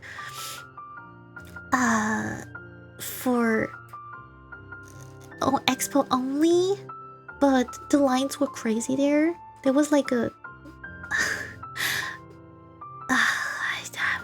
just thinking about it makes me rage again. So I didn't know you had to freaking download a Holo Expo merch app to reserve the goods you want, which you want to pick up at the venue. And when I found out, it was like all sold out basically. There were no free slots left for reserving the goods, and I was not even sure what I wanted. And when I went there, I was like, okay, if I go there and maybe the line is not that long, I can like look around and maybe get something. Ashlecken, not with Holo Expo. So the line was super long, and I believe you can like order the goods online and ship them to your home as well. So I was like, oh, you know what? I'm fine. I don't need the merch. Yeah, the lines were insanely long, and we also got there pretty late because we knew that in the morning it would just be too packed, and we wanted to sleep. We wanted to relax and not be there in total hectic. And by the time we were there, of course, all the food was sold out. And frick, it's so expensive too. Of course, there's this French behind it, but heck, takoyaki 1,320. If you go to like I don't know, festival or like food booth with takoyaki, it costs like 500 yen, and that's even, I think that's like already kind of expensive, you know, because like food booths, they have to pay like a lot of fees too. But you can get them cheaper like at restaurants, like for, I don't know, 300, 400. And just because like Luna is like standing next to, you see Luna next to takoyaki, 1,320 yen, please. I think the only thing I would have tried is probably KFP to see how they and like it's chicken, and KFC is also not that cheap, so I guess out of all of that I would have tried KFP maybe. But I don't want to imagine how long that line was in the morning for lining up for food. And yeah, in the afternoon only Matsuri's bento was left. Holy frick, 2,200 for like a bento for like 3 shrimps. I'm like, bruh, no.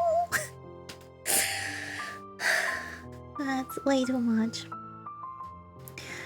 You're not a fan if you don't pay more. Look, I would rather like send a soup or something, I don't know. But like, and then just get good warm food from a good restaurant, which costs like half of it or even less than half. But I guess it's for the experience. And this was the drink section. Nobody, like, it was so empty. You could just go there and order your drink immediately. It just, bruh, 880 for one drink. And it was like in a plastic cup. It was just, you know, probably just soda with a little bit of syrup and with like I don't know, food coloring. I'm not gonna pay 880 for such a drink. But yeah, I mean, no drink was sold out, so I believe they probably prepared plenty for the expo. Yeah, and then we went to Kanazawa, and this was the Pokemon Center in Kanazawa. And I found, look, I don't have like many Rowlets here with me. If you didn't know, I have like a lot of like a few more Rowlets at home. And I just miss the touch of Rowlets, okay? And whenever I go to Pokemon Center, this is the only place where I can like cuddle with them, play with them, and be like, oh, you know. How many do you have? Would you like to guess? Is it just the plushies, or is it including like all the figurines? And we're only talking about the plushies, right? Yeah, because I don't know with like all the figurines. Everything? Okay, what do you guess? What is your guess? Then plushies?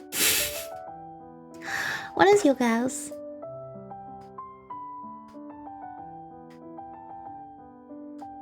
Probably guess too high.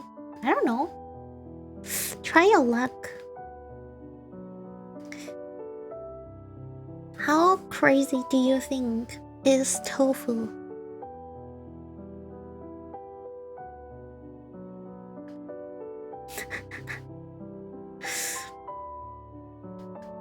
Like 10?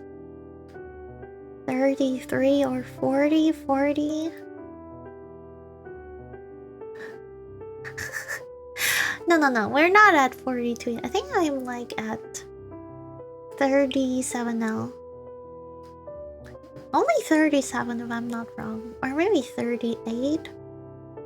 Something like that. What the fuck?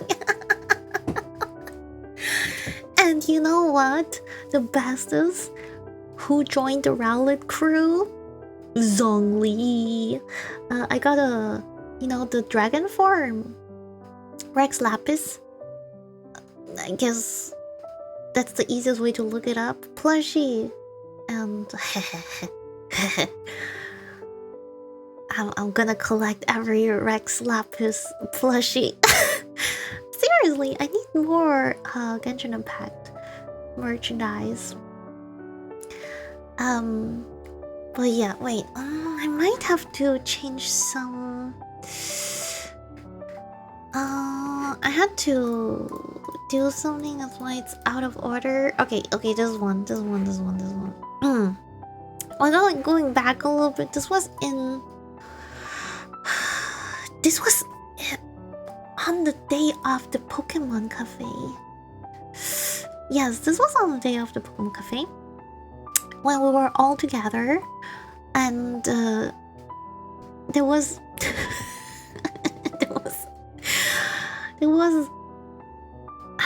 a Pokemon Center has like a lot of Pokemon goods, and at the entrance of the Pokemon Center is were like gachapon machines, and it was a new one. It was something cute with these cute little bags. So these are little backpacks, and as you can see from the picture, there are in total 4 designs. Wait, 1, 2, 3, 4, 5 designs. I can't count. And Pikachu, Eevee, what's his name again in English? Slowpoke, and the Flounder. I don't know what it's called in English. And Rowlet. And I was of course like, oh, I want Rowlet. Yeah, this is a new one. And as I said before, I did not get like excited for a lot of things during the travels because I don't buy a lot, and yeah. But if there's Rowlet, everybody of the group knows. Okay, this is for tofu. So, Stunfisk. Okay, that's Stunfisk. And so I tried. I think one gacha was like 400, or I think it was 400 yen or 500, something like that. And I did like 2 or 3 spins, and I got like Slowpoke, Eevee, and I think Slowpoke again. I was like, oh man, this is too expensive. I cannot afford it. It's okay. And the others were like, let's go. Everybody from the group started playing the game. I started a gachapon, and there were some people who actually wanted something. So I think Dot wanted like a Pikachu, so she rolled a few times.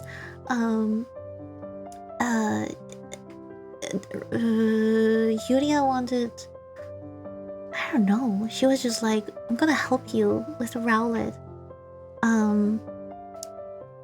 Cats wanted the Eevee one, and like the others were like, we're gonna help you. But I was like, no, guys, it's okay. This is not the only gachapon machine, and I'll just save up some money and roll somewhere else. And then I just go into the Pokemon Center, right? Some people stay outside, and I just like look through the Pokemon Center, hug a few Rowlets, look if they have anything I have not seen yet, and then I come out again, and I just see like my friends emptying the gachapon machine. This is I'm like, guys, what are you doing? I swear to God. There were kids in line. They wanted to roll too, but they would not let the kids roll. But they were just asking like, which one do you want? And they would give the kids like 1 or 2 for free. But a bunch of kids also wanted Rowlet, but they were like, no, not the Rowlet one. And like you could see every Pokemon had like a different color of the ball. They did not mix the color, so the Rowlet one was in a green box, and the others were like in brown or yellow. Pikachu was in yellow. And so they saw there was only one green ball in there, and it was the very, very last one. They emptied the whole. I swear to God, the gacha machine was like, I mean, this is not even everything we've gotten, because this was at the very end, and they have given plenty of these backpacks to other kids already. And I cried. I was so touched by their dedication to getting my Rowlet, and I was just like, I'm gonna appreciate this forever. This is nobody has done this for me before, and just thinking back makes me like it was it was the last one. So yeah. And everybody of them contributed. They rode like at least 2 or 3 times, and like some people rode like, I don't know, more than 10 times. So I was like, guys, you are crazy. I will cherish this backpack forever and protect it with my life. They were so sweet. So yeah, I got my Rowlet at the end, and then I have to go back to the picture. And then when we were in Hanazawa and went to the Pokemon Center, I was like, guys, look, the machine is here too. And immediately the people were like, oh no, flashbacks, no, not again. Here we go again. But no, of course I already got the backpack, and I do not want another one. So yeah, that was a crazy experience. And so there was not the, there gacha. Japan is the country of gacha. Gacha comes in different forms. One way is what you have just seen with the spin. You put money and you spin, you get a ball, and then you either get what you want or most likely not, and you have to do it several times. Then there's another gacha called Ichiban Kuji, which Yuria also talked about. She did that. You have to there are like different categories of prizes you can win, and inside a box there are like tickets, and then you just pay a high price, which starts usually at 700 yen or 800 yen. You pick out a ticket from the box, open it, and based on the category, you can choose one prize of that category if the prize is still available. Yeah, so that's what Yuria did. And then there's this what the Pokemon Center has come up with. There were like 4 different Pokeballs and like categories too, and you could just randomly buy some. And on each Pokeball there was like a little label telling you which Pokemon could be inside. And from one series I wanted Ditto because I love Ditto, and from, of course, another one there was a Rowlet in the series. And I think there were like 6 or 8 possible Pokemon in each series, so the chances of getting your Pokemon, that the one you want, was not that high. And so what my friends would do is either you look at the edge if there's like still some fabric of the Pokemon somehow squeezing between the Pokeball, and then you could see like which color was the fabric. Does it match your Pokemon or not? That's the strategy we used to get a Ditto because on some Pokeballs you could just see that it was like purple pinkish, and like, this is Ditto, okay. But for Rowlet it did not work because Rowlet itself is a very round shape, and it did not touch like the Pokeball at all, and when you close it, it's just inside. So what my friends come up with this time as how does this Pokeball open? If you press like the middle part around the circle, you could push it inside and create an opening between the white part of the Pokeball and the inside, so you could, like, with good light, you could see the color of the fabric through the gap, basically. Oh my god. So what my friends did was they squeezed in that round thingy so much that all of their thumb would hurt. And until they found Rowlet. Oh my god, that was crazy. But you know, the best thing is these tables where you could like grab these Pokeballs were like pretty much at the entrance too at this Pokemon Center, and staff was right next to us. They were literally watching us doing that, and they didn't say anything to us. They were just, they were probably like, oh, I don't fucking care. I'm just here to get paid. I'm just here to do my job. So I'm gonna continue my job, and it was getting people in, screaming at them, taking pictures for them, stuff like that. And oh my god, it was really hard to push back the circle to actually see what's inside. I don't get paid enough for this. I'm pretty sure that was what the staff was thinking when I saw us.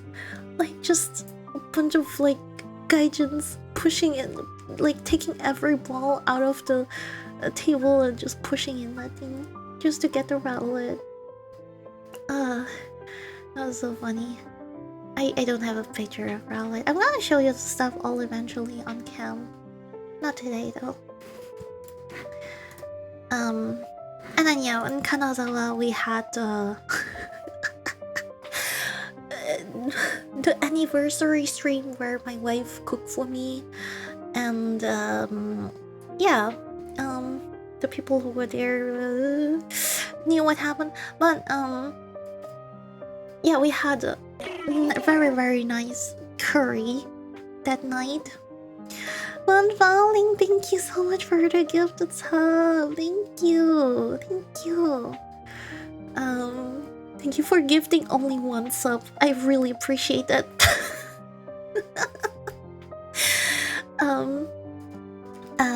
And the blue one is the curry I got from Hokkaido, which tasted really good.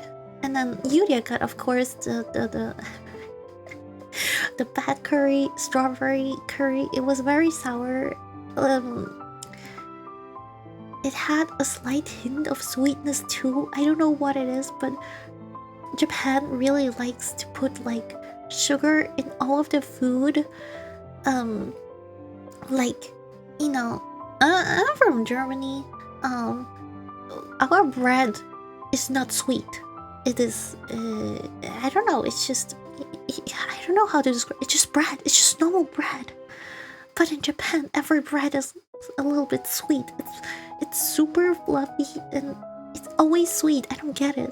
But yeah, this is, I guess their taste, and so they like it apparently in strawberry curry too. Bread in Japan is sweet. Yes, it is sweet. Like almost everything. I want to look for a German bakery. I do want to buy some proper bread here. You know, slowly. It's time. It's time for proper bread again. Would you say German bread is better? I mean, it's Japanese bread is still very good, but it's I do prefer German bread. Yeah, I guess I'm just more used to it. It's not like a thing of everybody has their own taste, right? And what you are used to, what you grew up with. So for me, it's German bread. Yeah.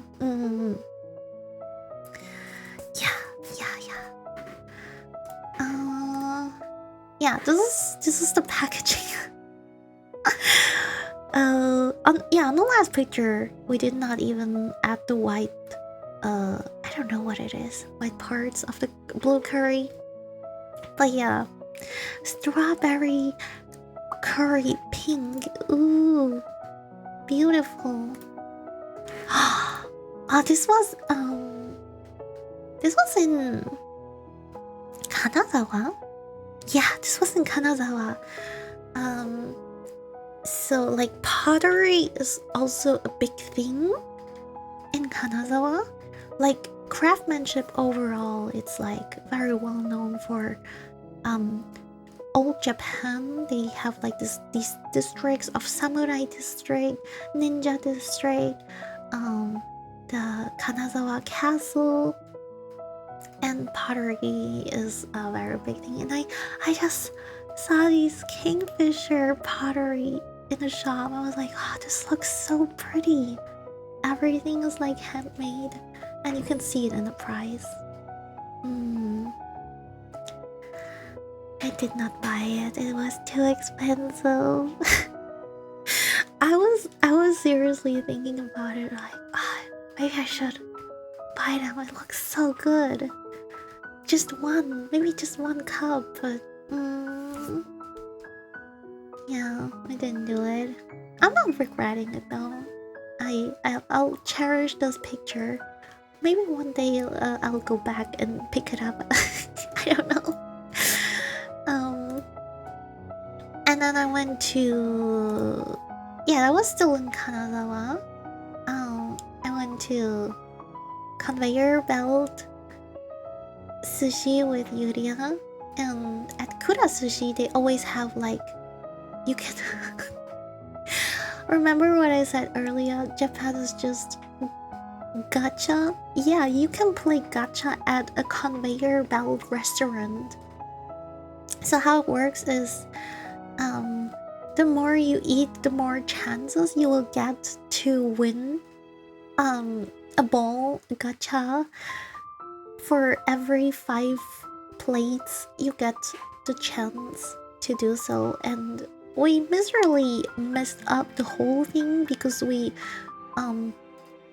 there's like a hole where the plates would perfectly fit in, and we just accidentally, or it was me, turned off the game.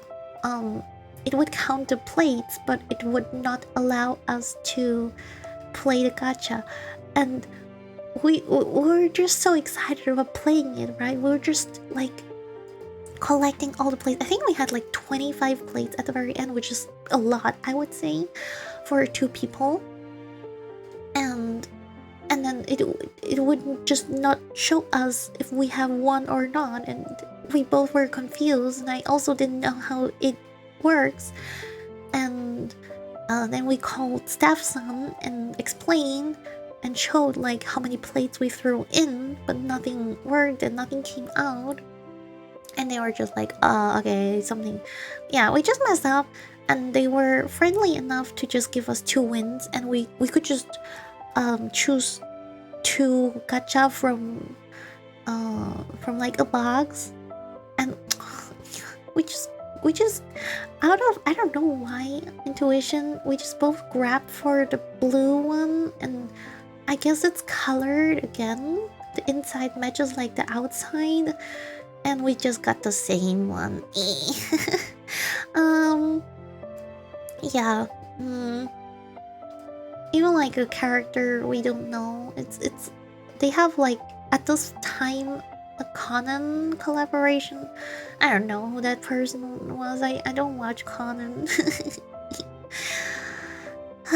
Yeah. Next time I'm gonna go there, maybe with somebody else. I'm gonna play it properly and let you guys know.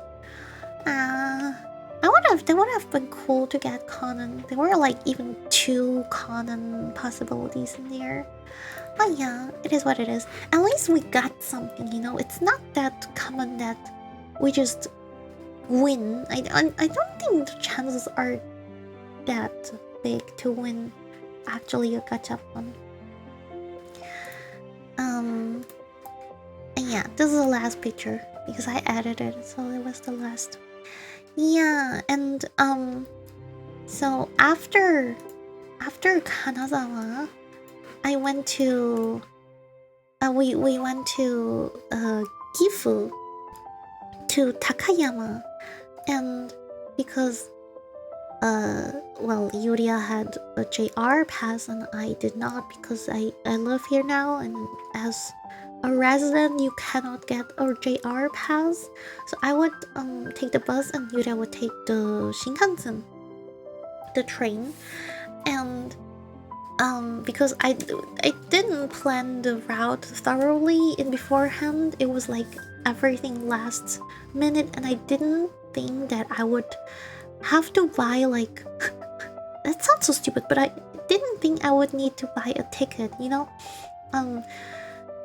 The system here for riding with the bus is very difficult. Every city has their own system. Sometimes you have to buy a ticket in advance. Sometimes it's enough if you go to the bus and pay on spot. And I assumed it was like that, but it was not. So when I went there to the bus terminal, they would tell me, no, you have to buy a ticket. And then I went there and they said, okay, you have to ride 2 stops, but from the second to the way the last stop is booked out, so you cannot go to your final destination. You have to get off the bus after one stop. I was like, oh shit, I should have booked in advance. Okay, well, it is what it is. Then at least let me get on a bus to ride one stop, and then from there I'll see, maybe I have more options to get to my final destination. So that's what I did, and then I got off at a village, and immediately booked like the next bus, and I had like 40 minutes until my bus would come and leave. I was like, alright, it's I don't know, I'm just in the middle of nowhere. It's a countryside, it's a small village. Let's just walk around a little bit. So yeah, I did that. And the more I walked into the village, the more like selling, like there were quite a lot of tourists. I was like, why is it so busy here? It's such a small village. What is so interesting about this? It definitely looked cute and different. But I was like, okay, let's just continue looking. Look, finally joining the 19 months club. Hello. Fuyumi to Rave, good evening Fuyumi. Hope you had a great day. Hello to the Fuyumi to Geronimo. hug, Fuyumi to heart. Thank you. Thank you so much, Geronimo. Thank you. I really appreciate it. I'm just talking about my journey through Japan right now. So I'm at the stop at a village called Shirakawago. And I walked through, the deeper I walked into it, the more shops there were. And then I just automatically looked around, you know? And then I went into a store. First, there was... Oh, I don't have a picture. There was a Rowlet gacha. That was the whole first reason for me to stop at this shop. And then I of course got my Rowlet. And then I just continued looking around and was like, oh, what is this? They have Higurashi merchandise here. Wait, that's so cool. It's so nostalgic. Brings me back watching it. It's so rare to see Higurashi merch. That's so cool. And then I was like sending a message to friends, and then guys was like, wait, could it be? And guys like immediately did some research, like, oh, Higurashi is based on like has some heavy references on a small village in the prefecture Gifu. And I'm like, wait, I am in prefecture Gifu now. Could it be? And I just looked around more, and yeah, there was like a poster saying, hey, you can do the full route here, you can collect like the stamps here of each character, and we have this collab with Higurashi and this village, and yeah, like, I am in Hinamizawa? After looking around a little bit more, I could see, oh yes, I am in Hinamizawa. I am in the Higurashi village. Yeah, you could see it. And it was so cool, so I quickly like walked around more, took more pictures. I did some quick online research, but I couldn't like visit the spots to see like the view, like the village from you have to hike up from like a little mountain. This is what you typically like see in the anime or the game, but I didn't have time because I already booked my bus ticket. I already paid for it. I'm like, shit, I didn't know it was like this close by. What the fuck? So yeah, I fully enjoyed the full 40 minutes. I speed run the village, and it was great. It was a very just a short trip to Higurashi anime. And I bought these droplets. You can see the post on Twitter.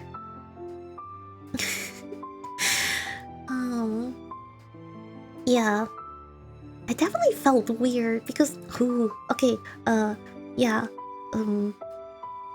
I don't know if I should share this, but I basically lost a nail. I was like, oh, Higurashi, yay! Yeah, just a nail was about to fall off completely. That's the first time it happened to me. I was like, oh, Higurashi. Did you do the route? Yes, and I got it twice. Of course, totally in honesty, I would never cheat to get my rowlets.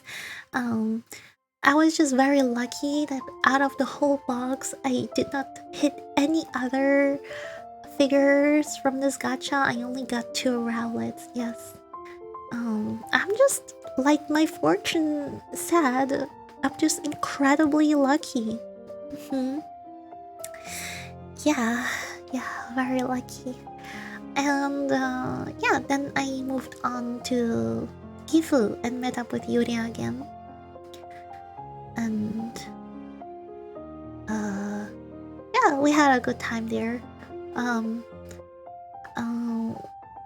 One day I did a solo trip to Jiro. It's one of the 3 most popular onsen towns in Japan. I swear to God, they were feet onsen everywhere in public. You could just enjoy them for free. You just had to pull up your trousers sleeves. How do you say that? And then put up your shoes and just dip in and sit there in hot water with total strangers. And they were also hand onsen. You could just put your hand in. Everything was very nice, hot temperature.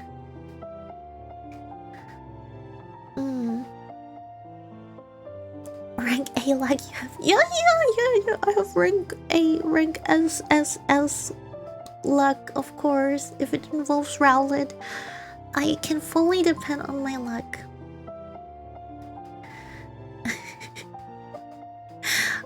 The only thing was it was just fully raining that day. So I even saw people sitting in the rain with no ceiling, and they were just dipping their feet into hot water. That was really funny to watch.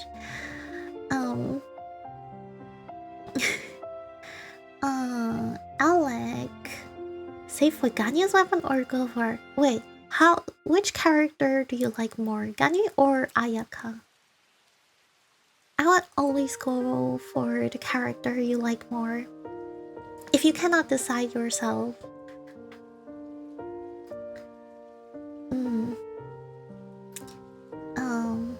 I think it just makes more fun. Weapon is luxury, I would say. You can play Genshin overall really well with 4-star weapons and so on, but if you're heading for getting upgrades with the weapon with 5-star to make the gameplay even easier, then I think you should prioritize the characters you love.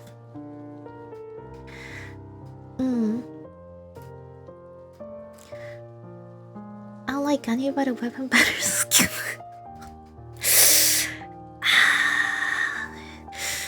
I get you, but the sword was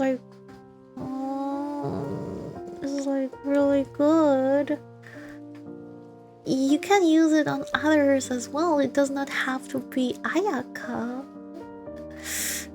how good? Do you want me to roll? I got good luck. I can roll for you if you want it. Yeah. Did I forget anything? I'm pretty sure there are so many things I forgot because I didn't make any notes. I'm just talking. What I can think of now. Eventually, there will be more things I will remember and probably will just tell you.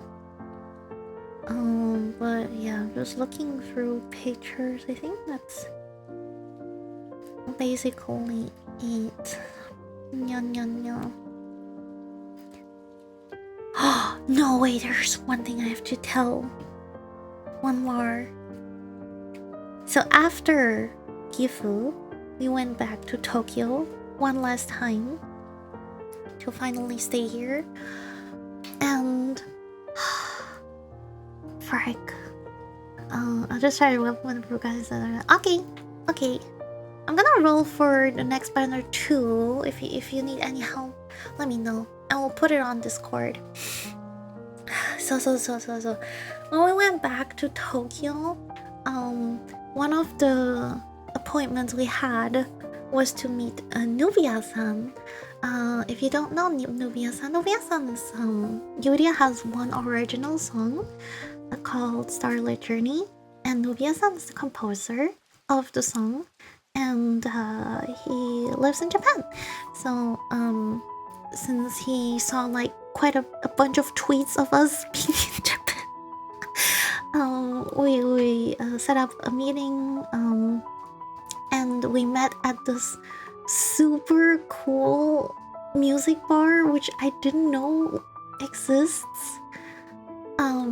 I've never been to like music bars before, have you? It was an entirely new experience. I fell in love with these bars. The people were amazing.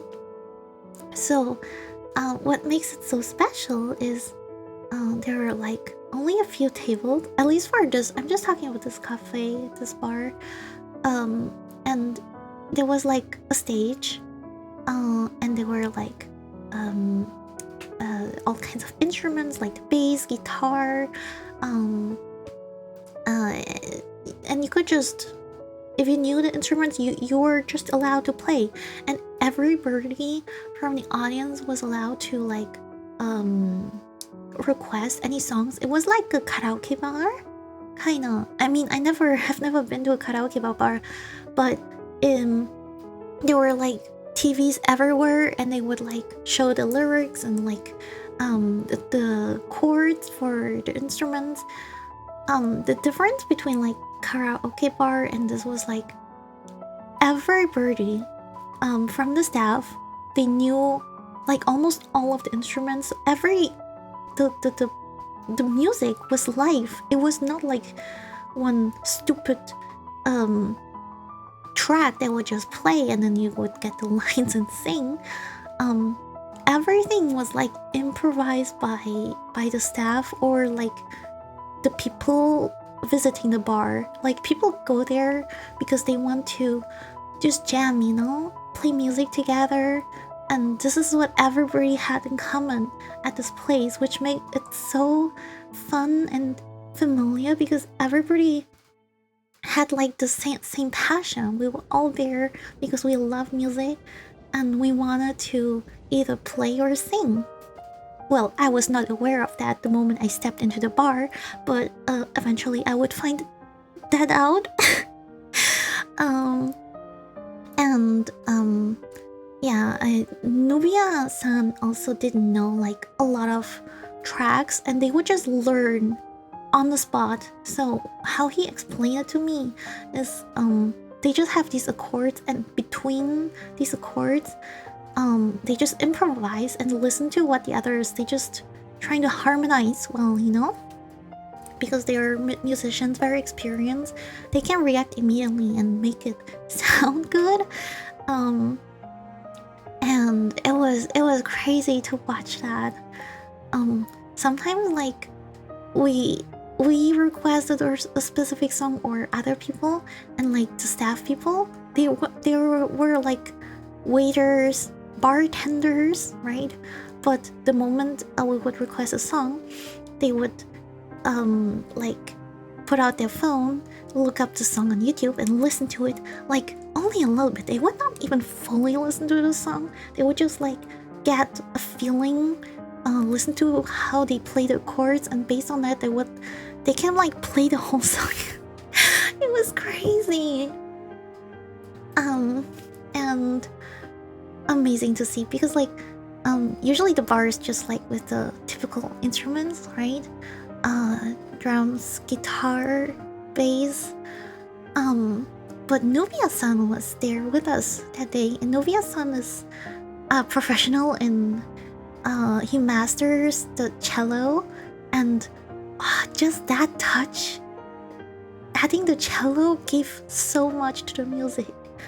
It was I love thinking back of that, and at some point Nubia-san made us really drunk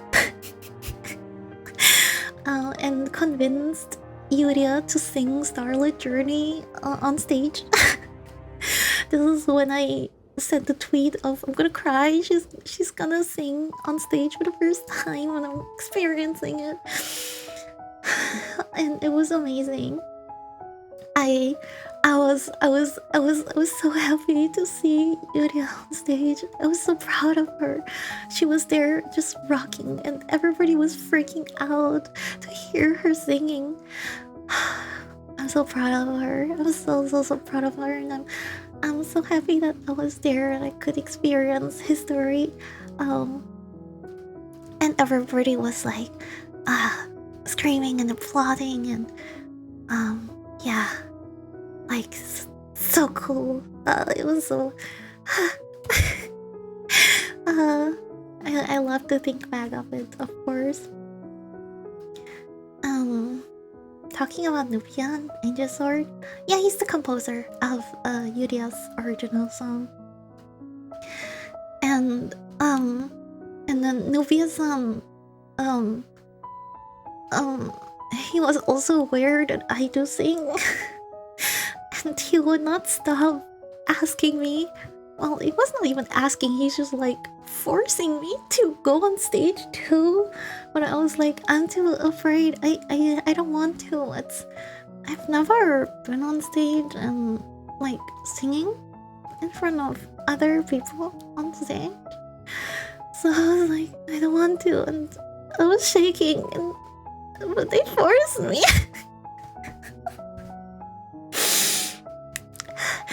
And I was like, okay. At some point, I gave in a little bit. I was like, if I'm gonna perform, I'm not gonna do a solo song. Like I can't. I was just too nervous, and I didn't feel ready for it because I don't have like prior experience. And then Yurio was like, okay, you know what? I'm gonna sing with you. You know, I'm still. Can you hear it in my voice? I'm still shaking from just the thought of it. I'm just not meant to be.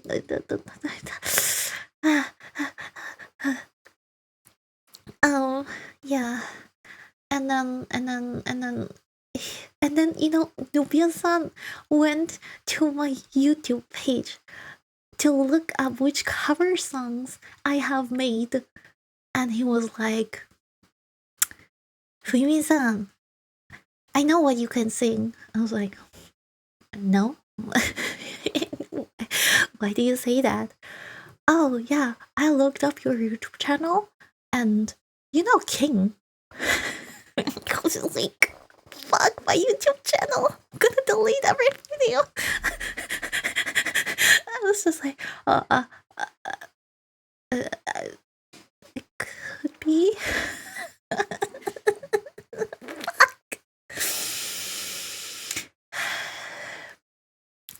So yeah, Nubia just went ahead and requested King, and we performed King together. I was so nervous, because they didn't have, you know, I need furigana, like written out Japanese lyrics, for singing, so we had to take our phone. Oh god, it's the song. Oh, here we go. Um, I had to take the phone with us, and we would share a phone because one phone was recording the performance and one phone was showing the lyrics for both of us, and we're standing next to each other, and I'm holding on the phone, and I'm just shaking nonstop that Yuria cannot even read the lyrics properly. Just I was so nervous. They just threw me on stage. Like, what the fuck? But you know, we know the song by heart. We don't need like to read the lyrics a lot. But I just couldn't like look into people's face, so I was only staring at my phone. I was just too nervous. So that helped, just focusing on the lyrics. And I was so glad when it was over. but at the same time, it felt nice. You know, the people were like also freaking out, and they were like how Nubia-san would also introduce us was like, oh, you know, these people, they're not from here. They're from nya nya nya nya nya, and it was really a highlight for the people. I guess like a lot of people there are like go there on a regular basis, and like for the staff too, to have like some gaijins, some foreigners in the bar, it's like very unusual. So yeah, they enjoyed the performance, I guess, based on their you know, feedback once we were done. Yeah, it was very nerve-wracking. Just thinking about it, it makes my heart like going doki doki and crazy right now. And after that, I mean, I definitely, you know, once you taste the blood, you kind of like it. But same thing again. I would agree. I said like, okay, we can do one more, but I do not want to sing by myself. And then we were thinking what song we could do, and we both know Weight of the World by heart too, and we really love the song. And it's like, you know, a slower song. We wanted a slow one, and yeah, so we chose that song and we performed that one as well. Oh, that was really nice. But I don't think that was my best performance because I was just so, I was so nervous. But it was a lot of fun. Yeah, it was a really nice experience, and it was really nice to meet Nubia-san. He's so crazy, but so freaking talented. I'm in love with, you know, his cello play. All the people of the bar, they were so friendly, so welcoming us, so positive, and you know, if just a bunch of people totally passionate about music come together, it just made my day. It was really nice. Yeah, there's so many new things I'm experiencing. I'm experiencing about myself, I guess. I never thought I would do these things. If nobody like pushes me that much, I would never step on a stage and sing. that has never crossed my mind, to be honest. I always thought it was something impossible, out of my range, you know. I could never do that. Yeah, that surprised me. But it was a good experience. I'm glad I did it, and I'm so proud of Yuria performing her own song first time on stage as well. She's now ready for the big stage, guys. Be prepared. But yeah, but now I'm ready to chill a little bit and rest with you guys. Yeah. I'm really looking forward to Friday.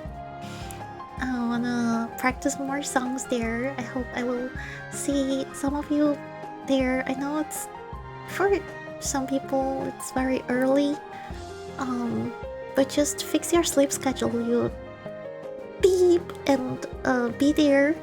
I need your support. I need your feedback. Oh please be there. So we can make the real performance, the real the public karaoke a success. Thank you. I will post like the waiting room and so on later tomorrow. Yeah, tomorrow on Patreon and YouTube. Okay, I think that's enough. That's basically what happened the last few weeks. Pretty sure more will come up eventually. I'll let you know. But yeah, I really want to rest now a little bit more. It was so much fun, but going out every single day from early morning until late evening is exhausting. And I'm ready to play some games and hang out more with you guys. I'm still thinking what we should play. I don't know, there are so many things I wanna do. I am planning on streaming more again. Yes! Absolutely. So Friday is the next testing stream on YouTube members Patreon. And I think what do I do? Wait. I have to check out my calendar. I believe.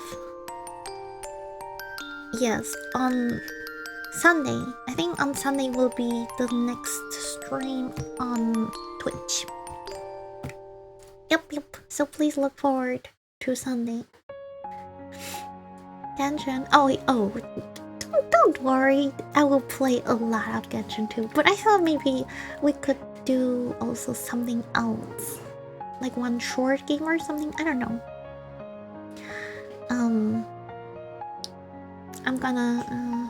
I'm gonna ask. I don't know. It should not be a too long game because I'm afraid that I will not finish it. So I'll think about it.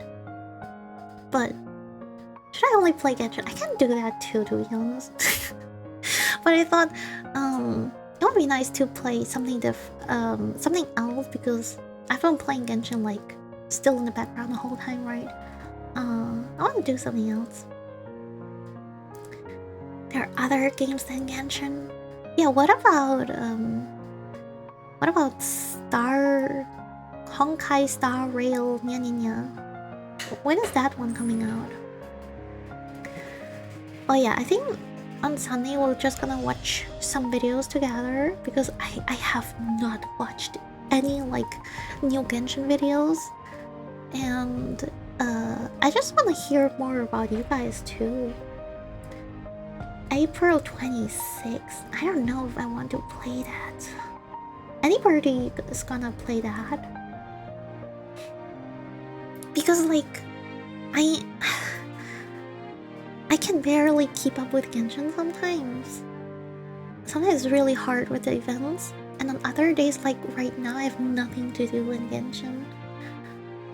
Besides like streaming like the stories, which I wanna do with you guys together, so I don't wanna do that by myself.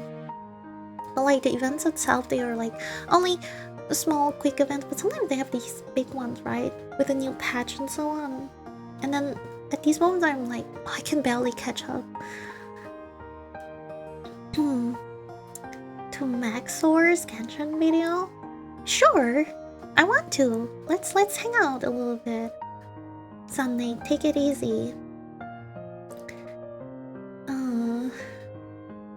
video stream. Yeah. Let's maybe I should ask you guys to post the videos on Discord. Yucky, maybe. I don't know. We can talk about it after stream. Okay, guys. I'm gonna wrap it up. It's gonna 3 hacking hours. I'm gonna be the React tofu. I should use the other model for that. Wait, do I have that model here? I think I do. I need a tofu model, guys. Does anybody know where I can get a tofu model?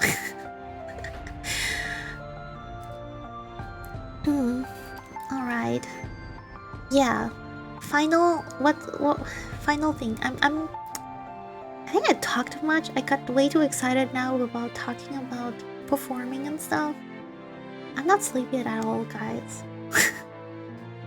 Can you please make me sleepy? Please? Just recolor. A tofu is not a pudding. What the fuck? You cannot just recolor it and make it a white pudding. It's a milk pudding. It's not a tofu. I can bonk you. Will that make me tired? I don't know.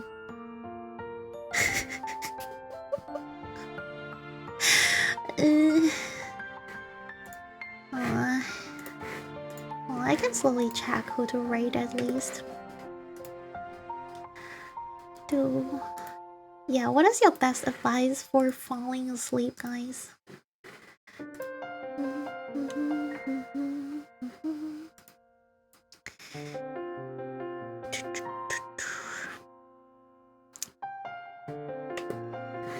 Let's rate Yuria.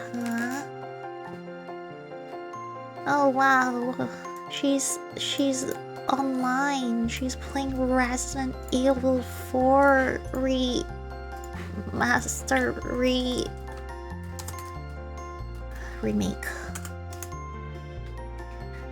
Take a sleeping pill? For real? What the fuck? I don't have any sleeping pills. I could go to the convenience and buy some if you really want me to. Are you really how do you say that? Prescribing me sleeping pills? What the fuck? That does not sound healthy. I do not want sleeping pills. I guess I cuddle with my Zhongli. Zhongli, I'm coming. I'm coming, don't worry. I'm ending stream. Yeah, I'm ready to.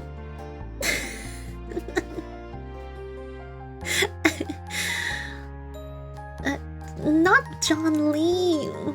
Zhong Li.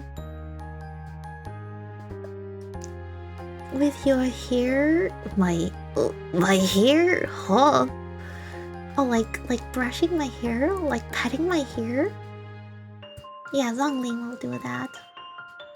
Zhongli, I'm coming. Bye bye. Lots for you. Bye bye.